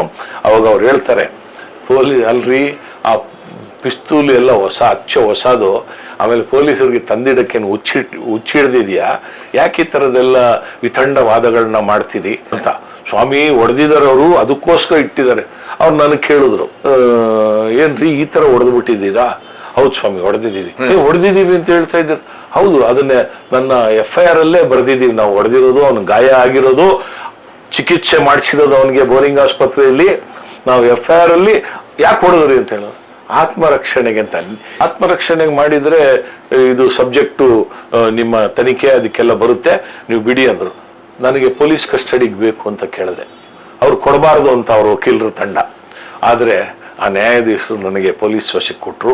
ಪೊಲೀಸ್ ವಶಕ್ಕೆ ಕೊಟ್ಟಾಗ ಇದೆಲ್ಲವನ್ನು ಇನ್ನೂ ಕೆಲವು ವಸ್ತುಗಳನ್ನು ನಾವು ವಶಪಡಿಸ್ಕೊಂಡ್ವಿ.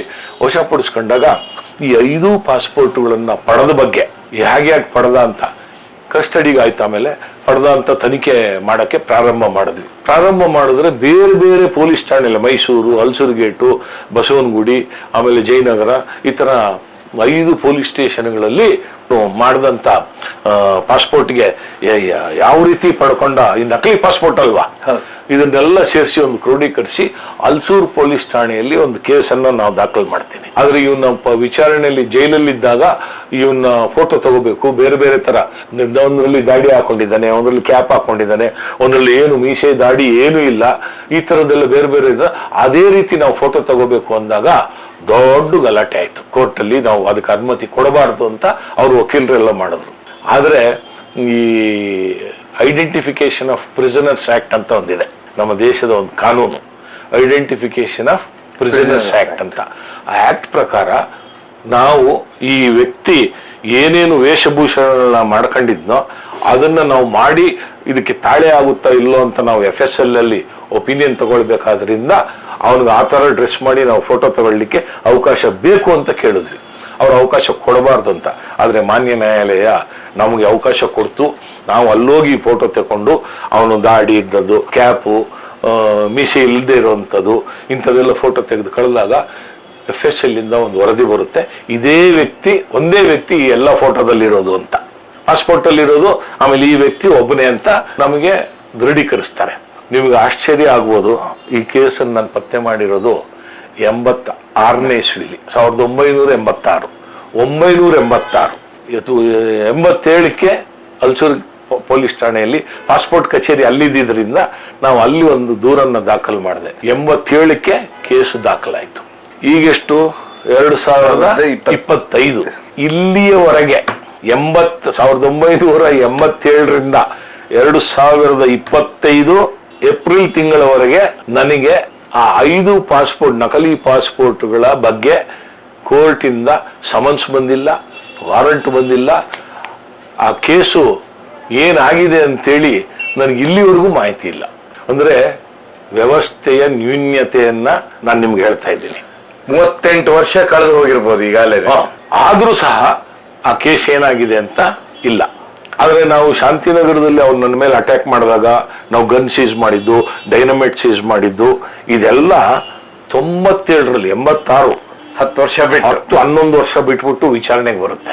ವಿಚಾರಣೆಗೆ ಬಂದ್ರೆ ನಾನು ಹಿಡ್ಕೊಂಡ ತಕ್ಷಣ ಅವನೊಂದು ಗನ್ ತೆಗೆದ್ಬಿಟ್ಟ. ಗನ್ ತೆಗೆದ ನಾನು ನನ್ನ ಎಡಗೈಯಲ್ಲಿ ಗನ್ ಇಟ್ಕೊಂಡ್ಬಿಟ್ಟೆ. ನಾನು ಗನ್ ಹಿಡ್ಕೊಂಡ್ಬಿಟ್ಟೆ, ಅವನದು ಪಿಸ್ತೂಲು ನಾನು ತೆಗೆದೆ. ನಮ್ದು ಬ್ರಿಟಿಷರ ಕಾಲದ ಪಿಸ್ತೂಲು. ಅವನದು ರಿವಾಲ್ವರ್ ಆಗಿದ್ರೆ ಈ ಕತೆ ಹೇಳಲಿಕ್ಕೆ ನಾನಿಲ್ಲಿ ಇರ್ತಾ ಇರಲಿಲ್ಲ. ನಂದು ರಿವಾಲ್ವರ್ ಆಗಿದ್ರೆ ಈ ಕಥೆಯ ರೂಪುರೇಷೆಗಳೇ ಬೇರೆ ಇರ್ತಾ ಇತ್ತು. ನಾನು ಆ ಪಿಸ್ತೂಲ್ನ ಕೈ ಬಿಟ್ರೆ ನನ್ನನ್ನ, ನನ್ನ ಪೊಲೀಸ್ನವ್ರನ್ನ ಎಲ್ಲರನ್ನೂ ಸಾಯಿಸ್ತಾನ ಅವನು. ಅವನು ಆಟೋಮೆಟಿಕ್ ಪಿಸ್ತೂಲ್, ಅದ್ರೊಳಗೆ 14 ರೌಂಡ್ ಏನೋ ಹಾಕೊಂಡಿದ್ದ ಅಂತ ಕಾಣುತ್ತೆ. ಅವನು ಜೋಬಲ್ಲಿ ನೋಡ್ತೀನಿ 20 ಜೀವಂತ ಗುಂಡುಗಳು. ಒಂದು 20 ವರ್ಷ ಅಥವಾ 21 ವರ್ಷ ಇರ್ಬೋದು. ಎತ್ತಿ ನಾನು ಆ ಪಿಸ್ತೂಲ್ ಬಲವಾಗಿ ಅವನ ತಲೆ ಮೇಲೆ ಹೊಡೆದೆ. ಮನೆಯೊಳಗಡೆ ಇನ್ನೊಂದು ಪಿಸ್ತೂಲ್ ಇಟ್ಟಿದ್ದೀನಿ ಅಂದ. ಅದು .45 ಕ್ಯಾಲಿಬರ್ನ ಪಿಸ್ತೂಲ್. ಇದು ಅಮೆರಿಕ ದೇಶದಲ್ಲಿ ನಿಷಿದ್ಧವಾದಂತ ಶಸ್ತ್ರಾಸ್ತ್ರ. ಆ ಡೈನಮಿಟ್ಗೆ ಒಂದು ಜೆಲಾಟಿನ್ ಕಡ್ಡಿ ಹಚ್ಚಿದ್ರೆ ಬ್ಲಾಸ್ಟ್ ಆಗ್ಬಿಡು ಅಂತ ಡೈನಮಿಟ್. ಮನೆ ನೋಡಿದ್ರೆ ಒಬ್ಬ ಪ್ರತಿಷ್ಠಿತ ಸುಸಂಸ್ಕೃತ ಧಾರ್ಮಿಕ ಬೀರುಗಳ ಕುಟುಂಬ, ಮುಸ್ಲಿಂ ಕುಟುಂಬ. ಯಾರವನು ಅಂತ ಹೇಳಿದಾಗ ಅವನ ಹೆಸರು ಮುನೀರ್ ಅಹಮದ್. ನಾವು ಬಹಳ ಕೇವಲವಾಗಿ ಹೌದಾ ಅಂತಂದ್ವಿ. ಯಾವಾಗ ಅವನ ವ್ಯಕ್ತಿ ನಮಗೆ ಒಂದು ವಿದೇಶಿ ನಿರ್ಮಿತ ಪಿಸ್ತೂಲನ್ನು ತೋರಿಸ್ತಾ ಇದ್ದಾನೆ, ಅದು ನಾವು ನೋಡಿದ್ದೀವಿ. ಹೊಸ ಒಂದು ಪಿಸ್ತೂಲು, ಅದನ್ನ ತೋರಿಸಿ ಬೆದರಿಕೆ ಆಗ್ತಾ ಇದ್ದಾನೆ. ಜಾಸ್ತಿ ಮಾತಾಡಿದ್ರೆ ಶೂಟ್ ಹಾಕ್ಬಿಡ್ತೀನಿ ಅಂತ ಹೆದರ್ತಾ ಇದ್ದಾನೆ. ಅವನ ಜೊತೆ ಯಾವಾಗಲೂ ಒಂದಿಬ್ಬರು ಬರ್ತಾ ಇರ್ತಾರೆ. ನಾವು ಬಂದಾಗ ಹೇಳಿ ನಾವು ಅದ್ರ ಬಗ್ಗೆ ಕ್ರಮ ತೆಗೆದುಕೊಳ್ತೀವಿ, ನೀವು ದುಡುಕ್ಬೇಡಿ ಏನು ಅಂತ ಹೇಳಿ ಅವ್ರಿಗೆ ಹೇಳಿ ಮಾಹಿತಿ ಬಂದಾಗ ನಾವು ತಗೊಳ್ಳೋಣ ಅಂತಿದ್ವಿ. 31ನೇ ತಾರೀಕು ಒಂದು ಮಾಹಿತಿ ಬರುತ್ತೆ. ನಾವೆಲ್ಲ ಪೊಲೀಸ್ ಠಾಣೆಯಲ್ಲಿ ನಾನು ಕೂತಿದ್ದೆ. ಮಧ್ಯಾಹ್ನ ಎಲ್ಲ ಈ ರಾತ್ರಿಯ ಬಂದೋಬಸ್ತ್ ವ್ಯವಸ್ಥೆ ಬಗ್ಗೆ ನಾವು ವಿಶೇಷವಾದ ಸಭೆ ಕರೆದು ಏನೇನು ಮಾಡಬೇಕು ಬಂದೋಬಸ್ತ್ ವ್ಯವಸ್ಥೆ ಅನ್ನುವಾಗ ನನಗೆ ಫೋನ್ ಬರುತ್ತೆ. ಅವನು ನಮ್ಮ ಮನೆಗೆ ಬಂದ್ಬಿಟ್ಟಿದ್ದಾನೆ, ಅವನ ಜೊತೆ ಇಬ್ಬರು ಇದ್ದಾರೆ, ಕೈಯಲ್ಲಿ ಗನ್ನೆ ಇಟ್ಕೊಂಡು ಬಂದಿದ್ದಾನೆ, ಎದುರಿಸ್ತಾ ಇದ್ದಾನೆ ಅಂತ. ನಮಗೆ ತುಂಬ ಆತಂಕ ಆಗುತ್ತೆ. ಆಗ ನಾನು ನನ್ನ ಜೊತೆ ಒಬ್ರಿಗೂ MC ಶ್ರೀನಿವಾಸ್ ಅಂತ ಹೇಳಿ ಕೆಲಸ ಮಾಡ್ತಾ ಇದ್ರು. ಅವರು ನಂತರ ಪೊಲೀಸ್ ಇಲಾಖೆಯಲ್ಲಿ ಸ್ವಲ್ಪ ವರ್ಷ ಕೆಲಸ ಮಾಡಿ ಸೋಷಿಯಲ್ ವೆಲ್ಫೇರ್ ಇಲಾಖೆಗೆ ಅವರು ಒಳ್ಳೆ ಅಧಿಕಾರ, ಒಳ್ಳೆ KPS ಅಲ್ಲಿ ಪರೀಕ್ಷೆಯನ್ನ ಮಾಡಿ ಅವರು ಅಲ್ಲಿ ಅಧಿಕಾರಿಯಾಗಿ ಹೋಗ್ತಾರೆ. ಪೊಲೀಸ್ ಇಲಾಖೆಯನ್ನು ಬಿಡ್ತಾರೆ. ಆ ನಂತರ ಅವರು ಜಾಯಿಂಟ್ ಡೈರೆಕ್ಟರ್ ಆಗಿ ರಿಟೈರ್ ಆಗ್ತಾರೆ. ಅವರು ನನ್ನ ಜೊತೆ ಸಬ್ ಇನ್ಸ್ಪೆಕ್ಟರ್ MC ಶ್ರೀನಿವಾಸ್ ಅಂತ. ನಾವು ಕೂಡಲೇ ಏನ್ ಮಾಡಿದ್ವಿ, ಕಾರ್ಯಪ್ರವೃತ್ತರಾದ್ವಿ. ಕಾರ್ಯಪ್ರವೃತ್ತರಾದ್ವಿ ಅಂದ್ರೆ ನನ್ನ ಜೊತೆ ಒಬ್ಬ ಪೊಲೀಸ್ ಸಿಬ್ಬಂದಿ, ಅವ್ರ ಜೊತೆ ಒಂದು ಪೊಲೀಸ್ ಸಿಬ್ಬಂದಿ, ನನ್ನ ಹತ್ರನೂ ಪಿಸ್ತೂಲ್ ಇದೆ, ಅವ್ರ ಹತ್ರನೂ ಪಿಸ್ತೂಲ್ ಇದೆ. ನಾವು ಇಬ್ರು ಏನ್ ಮಾಡಿದ್ವಿ, ಆ ಮನೆ ಮೇಲ್ಗಡೆ ದೂರ ವಾಹನ ನಿಲ್ಲಿಸಿ ಹಿಂದ್ಗಡೆಯಿಂದ ಅವ್ರು ದಾಳಿ ಮಾಡೋದು, ಮುಂದುಗಡೆಯಿಂದ ನಾನು ದಾಳಿ ಮಾಡಬಹುದು, ಅವ್ರು ಯಾವ ಕಾರಣಕ್ಕೂ ತಪ್ಪಿಸ್ಕೊಂಡು ಹೋಗ್ಬಾರ್ದು ಅನ್ನೋ ಒಂದು ಪ್ಲಾನ್ ಮಾಡಿ ಆ ಮನೆ ಒಳಗಡೆ ನಾವು ಹೋದ್ವಿ. ಮನೆ ಒಳಗಡೆ ಹೋದಾಗ ಅವರು ಮೊದಲಿಗೆ ಬಂದ್ಬಿಟ್ರು ಒಳಗಡೆ. ಯಾರು ಹಿಂಬಾಗ್ಲಿಂದ ಬಂದಂತ ಶ್ರೀನಿವಾಸು ಮೊದಲಿಗೆ ಬಂದ್ರು. ನಾನು ಆ ನಂತರ ಇಲ್ಲಿ ಬಂದೆ, ಬಾಗ್ಲಾಕಿತ್ತು, ತಟ್ಟಿ ಒಳಗಡೆ ಹೋಗುವಷ್ಟರೊಳಗೆ ಬಾಗಿಲು ತೆಗೆದ್ರು. ಒಳಗಡೆ ಹೋದ್ರೆ ಅಲ್ಲಿ ಗಡಿಬಿಡಿ. ಆ ಹಿಂದ್ಗಡೆ ಅವರು ನುಗ್ಗಿದಾಗ ಅವ್ರಿಗೊಬ್ಬ ಶ್ರೀನಿವಾಸ್ ಅವ್ರಿಗೆ ಒಬ್ಬ ಪೈಲ್ವಾನ್ ಅಡ್ಡ ಸಿಕ್ಬಿಟ್ಟ. ಆ ಪೈಲ್ವಾನು ಅವ್ರು ಶ್ರೀನಿವಾಸ್ಗೂ ಅವ್ರಿಗೂ ಜಟಾಪಟಿ, ಅವ್ರನ್ನ ಹಿಡ್ಕೊಳಕ್ ಇವ್ರನ್ನ ಹಿಡ್ಕೊಳಕ್ ಅವರು, ಕುಸ್ತಿ ಹೊಡೆದಾಟನೇ ಪ್ರಾರಂಭ ಆಗೋಯ್ತು. ಇನ್ನೊಬ್ಬ ದೊಡ್ಡ ಪೈಲ್ವಾನು, ಸಾಧನೆ ಮಾಡಿರ್ತಕ್ಕಂಥ ಪೈಲ್ವಾನು, ದಂಡು ಪ್ರದೇಶದ ಪೈಲ್ವಾನ್ ಅವನು. ಆಮೇಲೆ ಅವನು ಗರಡಿ ಮನೆ ಇಟ್ಕೊಂಡಿದ್ದಂತ ಪೈಲ್ವಾನ್. ಅವನ ದೇಹದಾಢ್ಯವನ್ನ ನೋಡಿದ ತಕ್ಷಣ ಯಾರು ಬೇಕೋ ಹೇಳ್ಬೋದು, ಇವನೊಬ್ಬ ವೃತ್ತಿಪರ ಪೈಲ್ವಾನ್ ಅಂತ, ಕುಸ್ತಿಪಟು. ನಾವು ಅವನು ನೋಡ್ತೀವಿ, ಈ ಪೈಲ್ವಾನ್ ಇದ್ದಾನೆ, ಅವನೊಬ್ಬ ಇನ್ನೊಬ್ಬ ನೋಡಿದ್ರೆ ಅವನ್ ಪೈಲ್ವಾನ್ ಅಂತಿದ್ದಾನೆ, ಇವನು ಸಣ್ಣಗೊಬ್ಬ ಹುಡುಗ ಇದ್ದಾನೆ ಅಂತ, ಅವನೇ ಮುನೀರ್ ಇರ್ಬೋದು ಅಂತ ನಮ್ಮಿದು. ಆ ಪೈಲ್ವಾನ್ ಏನ್ ಮಾಡಿದ್ವಿ, ಅವನು ಹಿಂದೆ ಇದ್ದವನು ಶ್ರೀನಿವಾಸ್ ಜೊತೆ ಹೊಡೆದಾಟ ಶುರು ಆಗೋಯ್ತು. ಅವ್ರನ್ನ ಹಿಡಿಲಿಕ್ಕೆ ಇವರು, ಅವ್ನು ತಪ್ಪಿಸ್ಕೊಳ್ಳೋಕೆ ಪ್ರಯತ್ನ ಅವನು. ಆದ್ರೆ ಶ್ರೀನಿವಾಸ್ ಅವನ್ನ ಹಿಡಿದ್ಬಿಟ್ರು, ಗಟ್ಟಿ ಮಾಡಿ ಹಾಡ್ದು ಎಲ್ಲ ಹಿಡಿದ್ರು. ಸಾಧನೆ ಮಾಡಿದಂತ ಕುಸ್ತಿ ಪೈಲ್ವಾನ್ ಇದ್ದಾನಲ್ಲ, ಅವನು ಬೆಕ್ಕಿನ ಬರಿ ಆಗ್ಬಿಟ್ಟ, ಇಲ್ಲಿ ಆಗ್ಬಿಟ್ಟ. ನಮ್ಮ ಈ ಗದ್ದಲ, ಆರ್ಭಟ ಎಲ್ಲವನ್ನು ನೋಡಿ ಅವನು ಒಂದು ಮೂಲೆಯಲ್ಲಿ ಗಡಗಡ ನಡುಗ್ತಾ ಕೂತ. ಪಾತಕ ಲೋಕದ ಪರಿಚಯ ಇಲ್ಲದೆ ಪಾತಕಿಗಳ ಜೊತೆ ಸೇರಿದಂತ ಒಬ್ಬ ಶಕ್ತಿವಂತ ಪೈಲ್ವಾನು ಯಾವ ರೀತಿ ಆಗ್ಬಿಡ್ತಾನೆ, ಶಕ್ತಿಯೇ ಇಲ್ಲದ ಕುತಂತ್ರಗಳನ್ನ ತಲೆಯಲ್ಲಿ ತುಂಬಿಸ್ಕೊಂಡಿರ್ತಕ್ಕಂಥ ಕೆಟ್ಟ ಮನಸ್ಸಿನ ಪಾತಕ ಲೋಕದವರು ಕುಸ್ತಿಗೆ ಬೀಳ್ತಾರೆ, ಬೀಳ್ತಾರೆ, ಪೊಲೀಸರನ್ನ ಕೊಲ್ಲುವ ಪ್ರಯತ್ನ ಮಾಡ್ತಾರೆ. ಇವನು ಎದುರುಗಡೆ ಸಿಕ್ಕದ, ನಾನು ಅವನ್ನ ಮುಖಾಮುಖಿ ಆಗೋಯ್ತು. ನಾನು ಹಿಡ್ಕೊಂಡ ತಕ್ಷಣ ಅವನೊಂದು ಗನ್ ತೆಗೆದ. ನಾನು ನನ್ನ ಎಡಗೈಯಲ್ಲಿ ಗನ್ ಇಟ್ಕೊಂಡ್ಬಿಟ್ಟೆ. ಅವನದು ಪಿಸ್ತೂಲ್ ನಾನು ತೆಗೆದೆ. ನಮ್ದು ಓಬಿರಾಯನ ಕಾಲದ, ಬ್ರಿಟಿಷರ ಕಾಲದ ಪಿಸ್ತೂಲು ರಿವಾಲ್ವರ್ ಆಗಿದ್ರೆ ಈ ಕಥೆನೇ ಚೇಂಜ್ ಆಗಿರೋದು. ಅವನದು ರಿವಾಲ್ವರ್ ಆಗಿದ್ರೆ ಈ ಕಥೆ ಹೇಳಲಿಕ್ಕೆ ನಾನಿಲ್ಲಿ ಇರ್ತಾ ಇರಲಿಲ್ಲ. ನಂದು ರಿವಾಲ್ವರ್ ಆಗಿದ್ರೆ ಈ ಕಥೆಯ ರೂಪುರೇಷೆಗಳೇ ಬೇರೆ ಇರ್ತಾ ಇತ್ತು. ಅವ್ನು ಯಾವಾಗ ಗನ್ ತೆಗೆದ್ನಲ್ಲ, ಆ ಪಿಸ್ತೂಲ್ ಇದ್ದಲ್ಲಿ ನಾನು ಹಿಡಿದ್ಬಿಟ್ಟೆ. ಅವನ್ಗೆ ಸ್ಲೈಡ್ ಮಾಡಿ ಲೋಡ್ ಮಾಡ್ಲಿಕ್ಕೆ ಆಗ್ಲಿಲ್ಲ. ನಾನು ನನ್ನ ಪಿಸ್ತೂಲ್ ಕೈಗೆ ತಗೊಂಡು ತಿರುಗಿಸಿಟ್ಕೊಂಡೆ.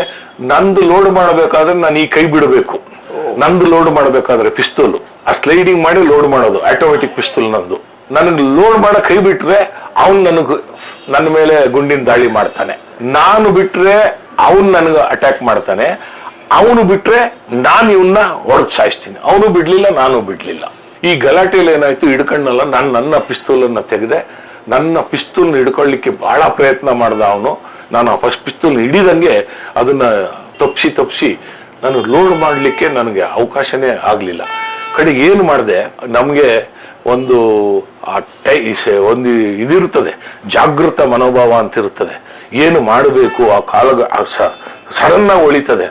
ಆಗ ಏನು ಮಾಡಿದೆ, ಆ ಪಿಸ್ತೂಲ್ ಹಾಗೆ ತಗೊಂಡು ಆ ಹುಡುಗ ಇದ್ನಲ್ಲ, ಅವ್ನು ಸ್ವಲ್ಪ ಸಣ್ಣ ವಯಸ್ಸಿನ ಹುಡುಗ ಇದ್ದ, ಒಂದು 20 ವರ್ಷ ಅಥವಾ 21 ವರ್ಷ ಇರ್ಬೋದು. ಎತ್ತಿ ನಾನು ಆ ಪಿಸ್ತೂಲ್ ಬಲವಾಗಿ ಅವನ ತಲೆ ಮೇಲೆ ಹೊಡೆದೆ. ಎಷ್ಟು ಬಲ ಆಗುತ್ತೋ ಅಷ್ಟು ಹೊಡೆದೆ. ಈ ನೆತ್ತಿ ಮೇಲೆ ಆ ಪಿಸ್ತೂಲಲ್ಲಿ ಹೊಡೆದೆ. ಇದು ಬ್ರಿಟಿಷರ ಓಬಿರಾಯನ ಕಾಲದ ಪಿಸ್ತೂಲು. ಬಹಳ ಹೆಚ್ಚು ಕಡಿಮೆ 1 kg ತೂಕದ ಪಿಸ್ತೂಲ್ ಇರಬೇಕು ಅಷ್ಟುದು. ಅದ್ರ 13 ರೌಂಡ್ಸ್ ಬೇರೆ, .32 ಪಿಸ್ತೂಲ್. ಅದು ಎಷ್ಟು ಬಂದು ಬುಲೆಟ್ಸ್ ಇರ್ತದೆ? 13 ಬುಲೆಟ್ ಇತ್ತು ನಂದು ಯಾವಾಗಲೂ ನಾನು 10-13 ಬುಲೆಟ್ ಹಾಕೊಂಡಿರ್ತೀನಿ. ಏನೂ ಆಗ್ಲಿಲ್ಲ. ನಾನು ತಿರ್ಗಾ ಇವನ್ ಮೇಲೆ ನಾನು ನನ್ನ ಆತ್ಮರಕ್ಷಣೆ ಮಾಡ್ಕೊಳ್ಬೇಕು. ನಾನು ಆ ಪಿಸ್ತೂಲ್ನ ಕೈ ಬಿಟ್ರೆ ನನ್ನ ಪೊಲೀಸ್ನವ್ರನ್ನ ಎಲ್ಲರನ್ನೂ ಸಾಯಿಸ್ತಾನ ಅವನು. ಅವನು ಆಟೋಮೆಟಿಕ್ ಪಿಸ್ತೂಲ್, ಅದ್ರೊಳಗೆ 14 ರೌಂಡ್ ಏನೋ ಹಾಕೊಂಡಿದ್ದ ಅಂತ ಕಾಣುತ್ತೆ. ನಾನು ಬಿಡ್ಲಿಲ್ಲ. ನನಗೆ ತಕ್ಷಣ ಉಳಿದಿದ್ದು ನನ್ನ ಆತ್ಮರಕ್ಷಣೆಗೆ. ನಾನು ಅವನ ಮೇಲೆ ದಾಳಿ ಮಾಡಲಿಲ್ಲ ಅಂದ್ರೆ ಅವನು ನನ್ನ ಮೇಲೆ ದಾಳಿ ಮಾಡಿ ನಾನು ಪ್ರತಿ ದಾಳಿ ಮಾಡಲೇಬೇಕಿತ್ತು. ಮಾಡಿದೆ. ಒಂದು ಹೊಡೆತಕ್ಕೆ ಕುಸಿದ್ ಬಿದ್ಬಿಟ್ಟ. ತಲೆ ನೆತ್ತಿ ಹೊಡೆದಿದ್ದ ಏಟ್ಗೆ ಕುಸಿದ್ ಬೀಳ್ತಾ ಇರ್ಬೇಕಾದ್ರೆ ಕೈ ಬಿಟ್ಟಾಗ ನಮ್ಮ ಪೊಲೀಸ್ನವರೆಲ್ಲ, ಸರ್ ಅವನು ಇಷ್ಟೆಲ್ಲ ನಮ್ಮನ್ನ ಕೊಲ್ಲಕ್ ಪ್ರಯತ್ನ ಮಾಡಿದ್ದಾನೆ, ಶೂಟ್ ಮಾಡೋಣ ಅವನಿಗೆ ಅಂದ್ರು. ಕುಸಿದು ಬಿದ್ದಿದ್ದಾನೆ. ಅವನು ಪೈಲ್ಮಾನ ಗಡಗಡ ನಡುಗ್ತಾ ಇದ್ದಾನೆ, ಮೂತ್ರ ಮಾಡ್ಕೊಂಡ್ಬಿಟ್ಟಿದ್ದಾನೆ. ಇನ್ನೊಬ್ಬ ಪೈಲ್ಮಾನ ಶ್ರೀನಿವಾಸರವರ ಹೊಡೆತಕ್ಕೆ ಕುಸ್ತೋಗ್ಬಿಟ್ಟಿದ್ದಾನೆ. ನಾವು ಪ್ರತಿದಾಳಿ ಇಷ್ಟೇ ಸಾಕು, ದಸ್ತಗಿರಿ ಮಾಡ್ಕೊಳ್ಳೋಣ ಅಂತೇಳಿ ದಸ್ತಗಿರಿ ಮಾಡ್ಕೊಂಡ್ವಿ. ಆ ಪಿಸ್ತೂಲ್ ನೋಡ್ತೀನಿ, ಇಂಪೋರ್ಟೆಡ್, ಅದೇನೋ ವೆಬ್ಲಿ ಸ್ಕಾಟ್ ಅಂತ ಒಂದು ಬರ್ತಾ ಇತ್ತು, ಇಂಪೋರ್ಟೆಡ್ ಬ್ರ್ಯಾಂಡ್ ನ್ಯೂ ಹೊಸ ಪಿಸ್ತೂಲ್. ಅವನ ಜೋಬಲ್ಲಿ ನೋಡ್ತೀನಿ 20 ಜೀವಂತ ಗುಂಡುಗಳು. ಇದೆಲ್ಲ ಸಂಜೆ ಸಮಯ ನಡೆದಿದೆ ಸರ್, ರಾತ್ರಿ ಮಧ್ಯಾಹ್ನ ಎಲ್ಲ ಹಿಡಿದ್ವಿ. ಆಮೇಲೆ ಮಾಡಿದ್ವಿ. ಆ ಮನೆಯವರು ಒಂದು ದೂರನ್ನ ಕೊಟ್ರು. ಇದು 1986 ಡಿಸೆಂಬರ್ ಮನೆಯವರು ದೂರು ಕೊಟ್ವಿ. ಆಮೇಲೆ ನಾವು ಆತ್ಮರಕ್ಷಣೆಗೆ ನಾವು ಅವನಿಗೆ ಹೊಡೆದಿದ್ದೀವಿ, ಆಮೇಲೆ ಅವನ ಮೇಲೆ ದಾಳಿ ಮಾಡಿದ್ದೀವಿ, ಎಲ್ಲವನ್ನ ನಮೂದು ಮಾಡಿ ಒಂದು ಕೇಸ್ ದಾಖಲು ಮಾಡಿಕೊಂಡು ಅಶೋಕ್ ನಗರ ಪೊಲೀಸ್ ಠಾಣೆಯಲ್ಲಿ ನಾವು ಆ ಕೇಸನ್ನು ತನಿಖೆ ಮಾಡ್ತೀವಿ. ಇವನ್ನ ದಸ್ತಗಿರಿ ಮಾಡ್ತೀವಿ. ದಸ್ತಗಿರಿ ಮಾಡಿ ವಿಚಾರಣೆ ಮಾಡಬೇಕಾದ್ರೆ ಪೊಲೀಸರ ವಿಚಾರಣೆಗೆ ಅವನು ತಡ್ಕೊಳ್ಳಿಲ್ಲ. ಅವನೇನು ಮಾಡ್ದ, ಮನೆಯೊಳಗಡೆ ಇನ್ನೊಂದು ಪಿಸ್ತೂಲ್ ಇಟ್ಟಿದ್ದೀನಿ ಅಂದ. ಅದು .45 ಕ್ಯಾಲಿಬರ್ನ ಪಿಸ್ತೂಲ್ ರಿವಾಲ್ವರು ನಾನು ಮರ್ತಿದ್ದೀನಿ. ಇದು ಅಮೆರಿಕ ದೇಶದಲ್ಲಿ ನಿಷಿದ್ಧವಾದಂತ ಶಸ್ತ್ರಾಸ್ತ್ರ. ಅಲ್ಲಿ ನಿಷೇಧ, ಬ್ಯಾನ್ ಇದೆ. ಹೌದು, ಅಲ್ಲಿ ಬ್ಯಾನ್ ಆಗಿರ್ತಕ್ಕಂಥ ವೆಪನ್ ಇದು. ಹೊಸ ಒಂದೊಂದು ಗುಂಡು ಇಷ್ಟಿಷ್ಟಪ್ಪ, 4-5. ಅದರೊಳಗೆ ಬಹಳ ಹತ್ತಿರದಿಂದ ಹೊಡೆದ್ರೆ ಆನೆಗಳನ್ನ ಕೊಲ್ಬಹುದು ಅಂತ ಪಿಸ್ತೂಲು ರಿವಾಲ್ವರ್ ಇರಬೇಕು. ಅದನ್ನು ವಶಪಡಿಸ್ಕೊಂಡ್ವಿ. ಮನೆ ದಸ್ತಗಿರಿ ಮಾಡಿದಾಗ ಮನೆಯೊಳಗಡೆ ಒಂದು ಡೈನಮಿಟ್ ಸಿಗ್ತದೆ. 2 ಡೈನಮಿಟ್ಗಳೇನೋ ಸಿಗುತ್ತೆ. ಆ ಡೈನಮಿಟ್ಗೆ ಒಂದು ಜೆಲಾಟಿನ್ ಕಡ್ಡಿ ಹಚ್ಚಿದ್ರೆ ಬ್ಲಾಸ್ಟ್ ಆಗ್ಬಿಡು ಅಂಥ ಡೈನಮಿಟ್ಟು. ಇದೇನಪ್ಪ ಇವನು ಈ ಮಟ್ಟಕ್ಕಿದ್ದಾನೆ. ಮನೆ ನೋಡಿದ್ರೆ ಒಬ್ಬ ಪ್ರತಿಷ್ಠಿತ ಸುಸಂಸ್ಕೃತ ಧಾರ್ಮಿಕ ಬೀರುಗಳ ಕುಟುಂಬ, ಮುಸ್ಲಿಂ ಕುಟುಂಬ, ವಿದ್ಯಾವಂತರ ಮುಸ್ಲಿಂ ಕುಟುಂಬ. ಆಮೇಲೆ ಮನೆಯೆಲ್ಲ ಜಪ್ತಿ ಮಾಡಿದ್ರೆ 5 ಪಾಸ್ಪೋರ್ಟ್ ಸಿಗುತ್ತೆ. ಇವನು 5 ಪಾಸ್ಪೋರ್ಟ್, ಒಬ್ಬನೇ ವ್ಯಕ್ತಿಯ 5 ಪಾಸ್ಪೋರ್ಟ್, ಫೋಟೋ ಮುಂದೆನೆ. ಆಗ ಟೆಕ್ನಾಲಜಿ ಇಷ್ಟು ಮುಂದುವರೆದಿರಲಿಲ್ಲ, ಕಂಪ್ಯೂಟರು ಇದೆಲ್ಲ ಇರಲಿಲ್ಲ. ಒಂದರಲ್ಲಿ ಮುನೀರ್ ಅಹಮದ್ ಅಂತೇಳಿ, MA ಮುನೀರ್ ಅಹಮದ್ ಅಂತ, ಮುನೀರ್ ಅಹಮದ್ ಕುರೇಶಿ ಅಂತ, MA ಕುರೇಶಿ ಅಂತ, ಬೇರೆ ಬೇರೆ ಹೆಸರಿನಲ್ಲಿ ಒಬ್ಬನೇ ವ್ಯಕ್ತಿಯ, ಒಂದರಲ್ಲಿ ದಾಡಿ, ಒಂದರಲ್ಲಿ ಟೋಪಿ ಹಾಕೊಂಡು ಫೋಟೋ, 5 ಪಾಸ್ಪೋರ್ಟ್ ಸಿಕ್ತು. ಒಂದು ಪಾಸ್ಪೋರ್ಟು ಮೈಸೂರಿನ ಸರಸ್ವತಿ ಪುರಂನ ವಿಳಾಸ, ಇನ್ನೊಂದು ಪಾಸ್ಪೋರ್ಟು ಅಲ್ಸೂರ್ ಗೇಟ್ನ ಒಂದು ವಿಳಾಸ, ಇನ್ನೊಂದು ಪಾಸ್ಪೋರ್ಟು ಬಸವನಗುಡಿಯ ವಿಳಾಸ, ಅವನ ಕಾಯಂ ವಿಳಾಸದ ಒರಿಜಿನಲ್ ಪಾಸ್ಪೋರ್ಟ್. ಈ 5 ಪಾಸ್ಪೋರ್ಟುಗಳು ಸಿಕ್ತು. ಈ ಪಾಸ್ಪೋರ್ಟುಗಳು ನೋಡಿದ್ರೆ ಇವನು ಅಷ್ಟು ಸಣ್ಣ ವಯಸ್ಸಲ್ಲಿ ಫ್ರಾನ್ಸ್ಗೆ ಹೋಗಿದ್ದಾನೆ, ಟರ್ಕಿಗೆ ಹೋಗಿದ್ದಾನೆ, ಪಾಕಿಸ್ತಾನಕ್ಕೆ ಹೋಗಿದ್ದಾನೆ. ಇವನು ಹಿನ್ನೆಲೆ ನೋಡಿ ನಮಗೆ ಗಾಬರಿ ಆಗೋಯ್ತು. ಏನ್ ಇವರು ಈ ಭೂಗತ ಲೋಕ ಯಾರಿಗೆ ಒಬ್ಬ ಗನ್ನಿಟ್ಕೊಂಡು ಬರ್ತಾನೆ, ಮುನೀರ್ ಅಂತ ಬರ್ತಾನೆ ಅಂತ. ಇವನೇ ಮೊದಲಿಗೆ ಇವನು ಪಾತಕ ಲೋಕಕ್ಕೆ ಪರಿಚಯಿಸಿದ ಕೀರ್ತಿ ಅಶೋಕ್ ನಗರ ಪೊಲೀಸರಾದ ನಮಗೆ. ಆಮೇಲೆ ಏನ್ ಮಾಡಿದ್ವಿ, ಆ ಪಾಸ್ಪೋರ್ಟ್ ಎಲ್ಲ ನೋಡಿದ್ವಿ. ಆ ಪಾಸ್ಪೋರ್ಟ್ ಅಲ್ಲಿ ಬೇರೆ ಬೇರೆ ಹೆಸರು, ಬೇರೆ ಬೇರೆ ವಿಳಾಸ, ಒಬ್ಬನೇ ವ್ಯಕ್ತಿ. ಆಮೇಲೆ ಎಲ್ಲ ಪಾಸ್ಪೋರ್ಟ್ ಅಲ್ಲೂ ಇವನು 3 ಪಾಸ್ಪೋರ್ಟ್ ಏನೋ ಬೇರೆ ಬೇರೆ ದೇಶಗಳಿಗೆ ಭೇಟಿ ಕೊಟ್ಟು ಬಂದಿದ್ದಾನೆ. ಯಾವುದೇ ಅಡ್ಡಿ ಆತಂಕ ಇಲ್ಲದೆ. ಅದರೊಳಗೆ ಎಲ್ಲದರಲ್ಲೂ ಸೀಲು, ಸೈನ್ ಎಲ್ಲ ಇದೆ. ವೀಸಾ ಸೀಲು, ವೀಸಾದು ಇದು ಎಂಟ್ರಿ ಎಕ್ಸಿಟ್ ಎಲ್ಲ ಇದೆ. ಇದು ಎಲ್ಲ ಗಮನಕ್ಕೆ ಬಂತು. ಇದನ್ನೆಲ್ಲ ನಾವು ವಶಪಡಿಸ್ಕೊಂಡ್ವಿ. ಒಂದು ಸುಸಂಸ್ಕೃತ ಹಿನ್ನೆಲೆಯ ಕುಟುಂಬದ ವ್ಯಕ್ತಿ, ಬೆಂಗಳೂರು ನಗರದ ಬಸವನಗುಡಿಯ ಪ್ರತಿಷ್ಠಿತ ಕಾಲೇಜು, ಆ ಕಾಲೇಜಿನ ಹೆಮ್ಮೆ ಹೆಗ್ಗಳಿಕೆಯೇ ವಿದ್ಯಾಭ್ಯಾಸ, ಸಂಸ್ಕೃತಿ, ಕಲೆಯ ಬಗ್ಗೆ ಅಪಾರವಾದ ಹಿನ್ನೆಲೆ ಇರ್ತಕ್ಕಂಥ ಒಂದು ಕಾಲೇಜು. ಆ ಕಾಲೇಜಿನ ವ್ಯಕ್ತಿ ಇವನು ಈ ಪಾತಕ ಲೋಕದಲ್ಲಿ ಬಂದ ಅಂತ ಮಾಡಿ ನಾವು ಕೇಸುಗಳೆಲ್ಲ ತನಿಖೆ ಮಾಡಿದ್ವಿ. ಆಮೇಲೆ ಒಂದು ದೊಡ್ಡ ವಕೀಲರ ತಂಡನೇ ಬಂದ್ಬಿಡ್ತು ಬಿಡಿಸ್ಕೊಳ್ಳಿಕ್ಕೆ. ಅದ್ರೊಳಗೆ ಒಬ್ಬರು ವಕೀಲರಂತೂ ನನ್ನ ಮೇಲೆ ಬಹಳ ಆರ್ಭಟ ಮಾಡಿದ್ರು. ಈ ಪೊಲೀಸರಿಗೆ ಅವನ್ ಹಿಡಿಯಕ್ಕಾಗಲ್ಲ, ಇವನ್ ಹಿಡಿಯಕ್ಕಾಗಲ್ಲ, ದರೋಡೆಕೋರನ್ನ ಹಿಡಿಯಕ್ಕಾಗಲ್ಲ, ಚೈನ್ ಸ್ನ್ಯಾಚರ್ಸ್ನ ಹಿಡಿಯಕ್ಕಾಗಲ್ಲ. ಒಬ್ಬ ಅಮಾಯಕ ವಿದ್ಯಾರ್ಥಿ ಮೇಲೆ ಹಲ್ಲೆ ಮಾಡಿ ಹೊಡೆದು ದಾಳಿ ಮಾಡಿ ಅದನ್ನ ತಪ್ಪಿಸ್ಕೊಳ್ಳಕ್ಕೆ ಈ ಪಿಸ್ತೂಲ್ಗಳನ್ನೆಲ್ಲ ತಂದಿಟ್ಬಿಟ್ಟಿದ್ದಾರೆ ಅಂತ ಮ್ಯಾಜಿಸ್ಟ್ರೇಟ್ ಮುಂದೆ ಅಲಿಗೇಷನ್ ಮಾಡಿದ್ರು. ಈ ಪಿಸ್ತೂಲ್ನ ಗುಂಡುಗಳನ್ನ ತಂದಿಟ್ಬಿಟ್ಟು ಸುಳ್ಳು ಕೇಸ್ ಪ್ರಕರಣ ಮಾಡಿದ್ದಾರೆ ಅಂತ. ಆದ್ರೆ ಆ ನ್ಯಾಯಾಧೀಶರು ನನಗೆ ಇನ್ನೂ ನೆನಪಿದೆ, ನಾನು ಆವಾಗ ಕೋರ್ಟ್ಗೆ ಹೋಗಿದ್ದೆ ನಾನು. ಅವಾಗ ಅವ್ರು ಹೇಳ್ತಾರೆ, ಅಲ್ರಿ ಆ ಪಿಸ್ತೂಲ್ ಎಲ್ಲ ಹೊಸದು, ಆಮೇಲೆ ಪೊಲೀಸರಿಗೆ ತಂದಿಡಕ್ಕೆ ಹುಚ್ಚಿಡ್ದಿದ್ಯಾ, ಯಾಕೆ ಈ ಥರದ್ದೆಲ್ಲ ವಿತಂಡವಾದಗಳನ್ನ ಮಾಡ್ತಿದಿ ಅಂತ. ಸ್ವಾಮಿ ಹೊಡೆದಿದ್ದಾರೆ ಅದಕ್ಕೋಸ್ಕರ ಇಟ್ಟಿದ್ದಾರೆ. ಅವ್ರು ನನಗೆ ಕೇಳಿದ್ರು, ಏನ್ರಿ ಈ ಥರ ಹೊಡೆದ್ಬಿಟ್ಟಿದ್ದೀರಾ? ಹೌದು ಸ್ವಾಮಿ ಹೊಡೆದಿದ್ದೀವಿ ಅಂತ ಹೇಳ್ತಾ ಇದ್ದೀರ? ಹೌದು, ಅದನ್ನೇ ನನ್ನ FIR ಅಲ್ಲೇ ಬರ್ದಿದ್ದೀವಿ ನಾವು. ಹೊಡೆದಿರೋದು, ಅವ್ನ ಗಾಯ ಆಗಿರೋದು, ಚಿಕಿತ್ಸೆ ಮಾಡಿಸಿರೋದು ಅವನಿಗೆ ಬೋರಿಂಗ್ ಆಸ್ಪತ್ರೆಯಲ್ಲಿ. ನಾವು FIR ಅಲ್ಲಿ ಯಾಕೆ ಹೊಡೆದ್ರಿ ಅಂತ ಹೇಳೋದು, ಆತ್ಮರಕ್ಷಣೆಗೆ ಅಂತ. ಆತ್ಮರಕ್ಷಣೆಗೆ ಮಾಡಿದ್ರೆ ಇದು ಸಬ್ಜೆಕ್ಟು ನಿಮ್ಮ ತನಿಖೆ ಅದಕ್ಕೆಲ್ಲ ಬರುತ್ತೆ, ನೀವು ಬಿಡಿ ಅಂದ್ರು. ನನಗೆ ಪೊಲೀಸ್ ಕಸ್ಟಡಿಗೆ ಬೇಕು ಅಂತ ಕೇಳಿದೆ. ಅವ್ರು ಕೊಡಬಾರ್ದು ಅಂತ ಅವ್ರ ವಕೀಲರ ತಂಡ. ಆದರೆ ಆ ನ್ಯಾಯಾಧೀಶರು ನನಗೆ ಪೊಲೀಸ್ ವಶಕ್ಕೆ ಕೊಟ್ಟರು. ಪೊಲೀಸ್ ವಶಕ್ಕೆ ಕೊಟ್ಟಾಗ ಇದೆಲ್ಲವನ್ನು ಇನ್ನೂ ಕೆಲವು ವಸ್ತುಗಳನ್ನ ನಾವು ವಶಪಡಿಸ್ಕೊಂಡಾಗ ಈ 5 ಪಾಸ್ಪೋರ್ಟ್ಗಳನ್ನ ಪಡೆದ ಬಗ್ಗೆ ಹೇಗೆ ಪಡೆದ ಅಂತ ಕಸ್ಟಡಿಗೆ ಆಯ್ತು. ಆಮೇಲೆ ಪಡೆದ ಅಂತ ತನಿಖೆ ಮಾಡಕ್ಕೆ ಪ್ರಾರಂಭ ಮಾಡಿದ್ರೆ ಬೇರೆ ಬೇರೆ ಪೊಲೀಸ್ ಠಾಣೆಲ್ಲ, ಮೈಸೂರು, ಹಲಸೂರುಗೇಟು, ಬಸವನಗುಡಿ, ಆಮೇಲೆ ಜಯನಗರ, ಈ ತರ 5 ಪೊಲೀಸ್ ಸ್ಟೇಷನ್ಗಳಲ್ಲಿ ಮಾಡಿದಂತ ಪಾಸ್ಪೋರ್ಟ್ಗೆ ಯಾವ ರೀತಿ ಪಡ್ಕೊಂಡ, ಈ ನಕಲಿ ಪಾಸ್ಪೋರ್ಟ್ ಅಲ್ವಾ, ಇದನ್ನೆಲ್ಲ ಸೇರಿಸಿ ಒಂದು ಕ್ರೋಢೀಕರಿಸಿ ಹಲಸೂರು ಪೊಲೀಸ್ ಠಾಣೆಯಲ್ಲಿ ಒಂದು ಕೇಸನ್ನ ನಾವು ದಾಖಲು ಮಾಡ್ತೀನಿ. ಆದ್ರೆ ಇವನ್ನ ವಿಚಾರಣೆಯಲ್ಲಿ ಜೈಲಲ್ಲಿದ್ದಾಗ ಇವನ್ನ ಫೋಟೋ ತಗೋಬೇಕು, ಬೇರೆ ಬೇರೆ ತರ. ಒಂದ್ರಲ್ಲಿ ದಾಡಿ ಹಾಕೊಂಡಿದ್ದಾನೆ, ಒಂದ್ರಲ್ಲಿ ಕ್ಯಾಪ್ ಹಾಕೊಂಡಿದ್ದಾನೆ, ಒಂದ್ರಲ್ಲಿ ಏನು ಮೀಸೆ ದಾಡಿ ಏನೂ ಇಲ್ಲ, ಈ ತರದೆಲ್ಲ ಬೇರೆ ಬೇರೆ ಇದೆ. ಅದೇ ರೀತಿ ನಾವು ಫೋಟೋ ತಗೋಬೇಕು ಅಂದಾಗ ದೊಡ್ಡ ಗಲಾಟೆ ಆಯ್ತು ಕೋರ್ಟಲ್ಲಿ. ನಾವು ಅದಕ್ಕೆ ಅನುಮತಿ ಕೊಡಬಾರ್ದು ಅಂತ ಅವ್ರು ವಕೀಲರೆಲ್ಲ ಮಾಡಿದ್ರು. ಆದ್ರೆ ಈ ಐಡೆಂಟಿಫಿಕೇಶನ್ ಆಫ್ ಪ್ರಿಸನರ್ಸ್ ಆಕ್ಟ್ ಅಂತ ಒಂದಿದೆ ನಮ್ಮ ದೇಶದ ಒಂದು ಕಾನೂನು, ಐಡೆಂಟಿಫಿಕೇಶನ್ ಆಫ್ ಪ್ರಿಸನರ್ಸ್ ಆಕ್ಟ್ ಅಂತ. ಆ ಆಕ್ಟ್ ಪ್ರಕಾರ ನಾವು ಈ ವ್ಯಕ್ತಿ ಏನೇನು ವೇಷಭೂಷಣ ಮಾಡ್ಕೊಂಡಿದ್ನೋ ಅದನ್ನ ನಾವು ಮಾಡಿ ಇದಕ್ಕೆ ತಾಳೆ ಆಗುತ್ತಾ ಇಲ್ಲೋ ಅಂತ ನಾವು FSL ಅಲ್ಲಿ ಒಪಿನಿಯನ್ ತಗೊಳ್ಬೇಕಾದ್ರಿಂದ ಅವನಿಗೆ ಆ ಥರ ಡ್ರೆಸ್ ಮಾಡಿ ನಾವು ಫೋಟೋ ತಗೊಳ್ಳಿಕ್ಕೆ ಅವಕಾಶ ಬೇಕು ಅಂತ ಕೇಳಿದ್ವಿ. ಅವ್ರು ಅವಕಾಶ ಕೊಡಬಾರ್ದು ಅಂತ. ಆದರೆ ಮಾನ್ಯ ನ್ಯಾಯಾಲಯ ನಮಗೆ ಅವಕಾಶ ಕೊಡ್ತು. ನಾವು ಅಲ್ಲೋಗಿ ಫೋಟೋ ತಗೊಂಡು ಅವನು ದಾಡಿ ಇದ್ದದ್ದು, ಕ್ಯಾಪು, ಮೀಸೆ ಇಲ್ಲದೆ ಇರುವಂಥದ್ದು, ಇಂಥದ್ದೆಲ್ಲ ಫೋಟೋ ತೆಗೆದು ಕಳೆದಾಗ FSL ಇಂದ ಒಂದು ವರದಿ ಬರುತ್ತೆ, ಇದೇ ವ್ಯಕ್ತಿ ಒಂದೇ ವ್ಯಕ್ತಿ ಈ ಎಲ್ಲ ಫೋಟೋದಲ್ಲಿರೋದು ಅಂತ, ಪಾಸ್ಪೋರ್ಟ್ ಅಲ್ಲಿರೋದು, ಆಮೇಲೆ ಈ ವ್ಯಕ್ತಿ ಒಬ್ಬನೇ ಅಂತ ನಮಗೆ ದೃಢೀಕರಿಸ್ತಾರೆ. ನಿಮಗೆ ಆಶ್ಚರ್ಯ ಆಗ್ಬೋದು, ಈ ಕೇಸನ್ನು ನಾನು ಪತ್ತೆ ಮಾಡಿರೋದು 86ನೇ ಇಸ್ವಿಲಿ, 1986.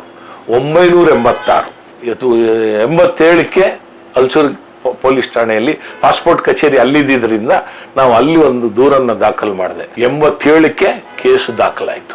ಈಗೆಷ್ಟು 2025. ಇಲ್ಲಿಯವರೆಗೆ 1987ರಿಂದ 2025 ಏಪ್ರಿಲ್ ತಿಂಗಳವರೆಗೆ ನನಗೆ ಆ 5 ಪಾಸ್ಪೋರ್ಟ್, ನಕಲಿ ಪಾಸ್ಪೋರ್ಟ್ಗಳ ಬಗ್ಗೆ ಕೋರ್ಟಿಂದ ಸಮನ್ಸ್ ಬಂದಿಲ್ಲ, ವಾರಂಟ್ ಬಂದಿಲ್ಲ. ಆ ಕೇಸು ಏನಾಗಿದೆ ಅಂತೇಳಿ ನನಗೆ ಇಲ್ಲಿವರೆಗೂ ಮಾಹಿತಿ ಇಲ್ಲ. ಅಂದ್ರೆ ವ್ಯವಸ್ಥೆಯ ನ್ಯೂನ್ಯತೆಯನ್ನ ನಾನು ನಿಮ್ಗೆ ಹೇಳ್ತಾ ಇದ್ದೀನಿ. 38 ವರ್ಷ ಕಳೆದು ಹೋಗಿರ್ಬೋದು ಈಗಾಗಲೇ. ಆದ್ರೂ ಸಹ ಆ ಕೇಸ್ ಏನಾಗಿದೆ ಅಂತ ಇಲ್ಲ. ಆದ್ರೆ ನಾವು ಶಾಂತಿನಗರದಲ್ಲಿ ಅವ್ರು ನನ್ನ ಮೇಲೆ ಅಟ್ಯಾಕ್ ಮಾಡಿದಾಗ ನಾವು ಗನ್ ಸೀಸ್ ಮಾಡಿದ್ದು, ಡೈನಮೈಟ್ ಸೀಸ್ ಮಾಡಿದ್ದು, ಇದೆಲ್ಲ 97ರಲ್ಲಿ 86, 10 ವರ್ಷ ಬಿಟ್ಟು 11 ವರ್ಷ ಬಿಟ್ಬಿಟ್ಟು ವಿಚಾರಣೆಗೆ ಬರುತ್ತೆ. ವಿಚಾರಣೆಗೆ ಬಂದ್ರೆ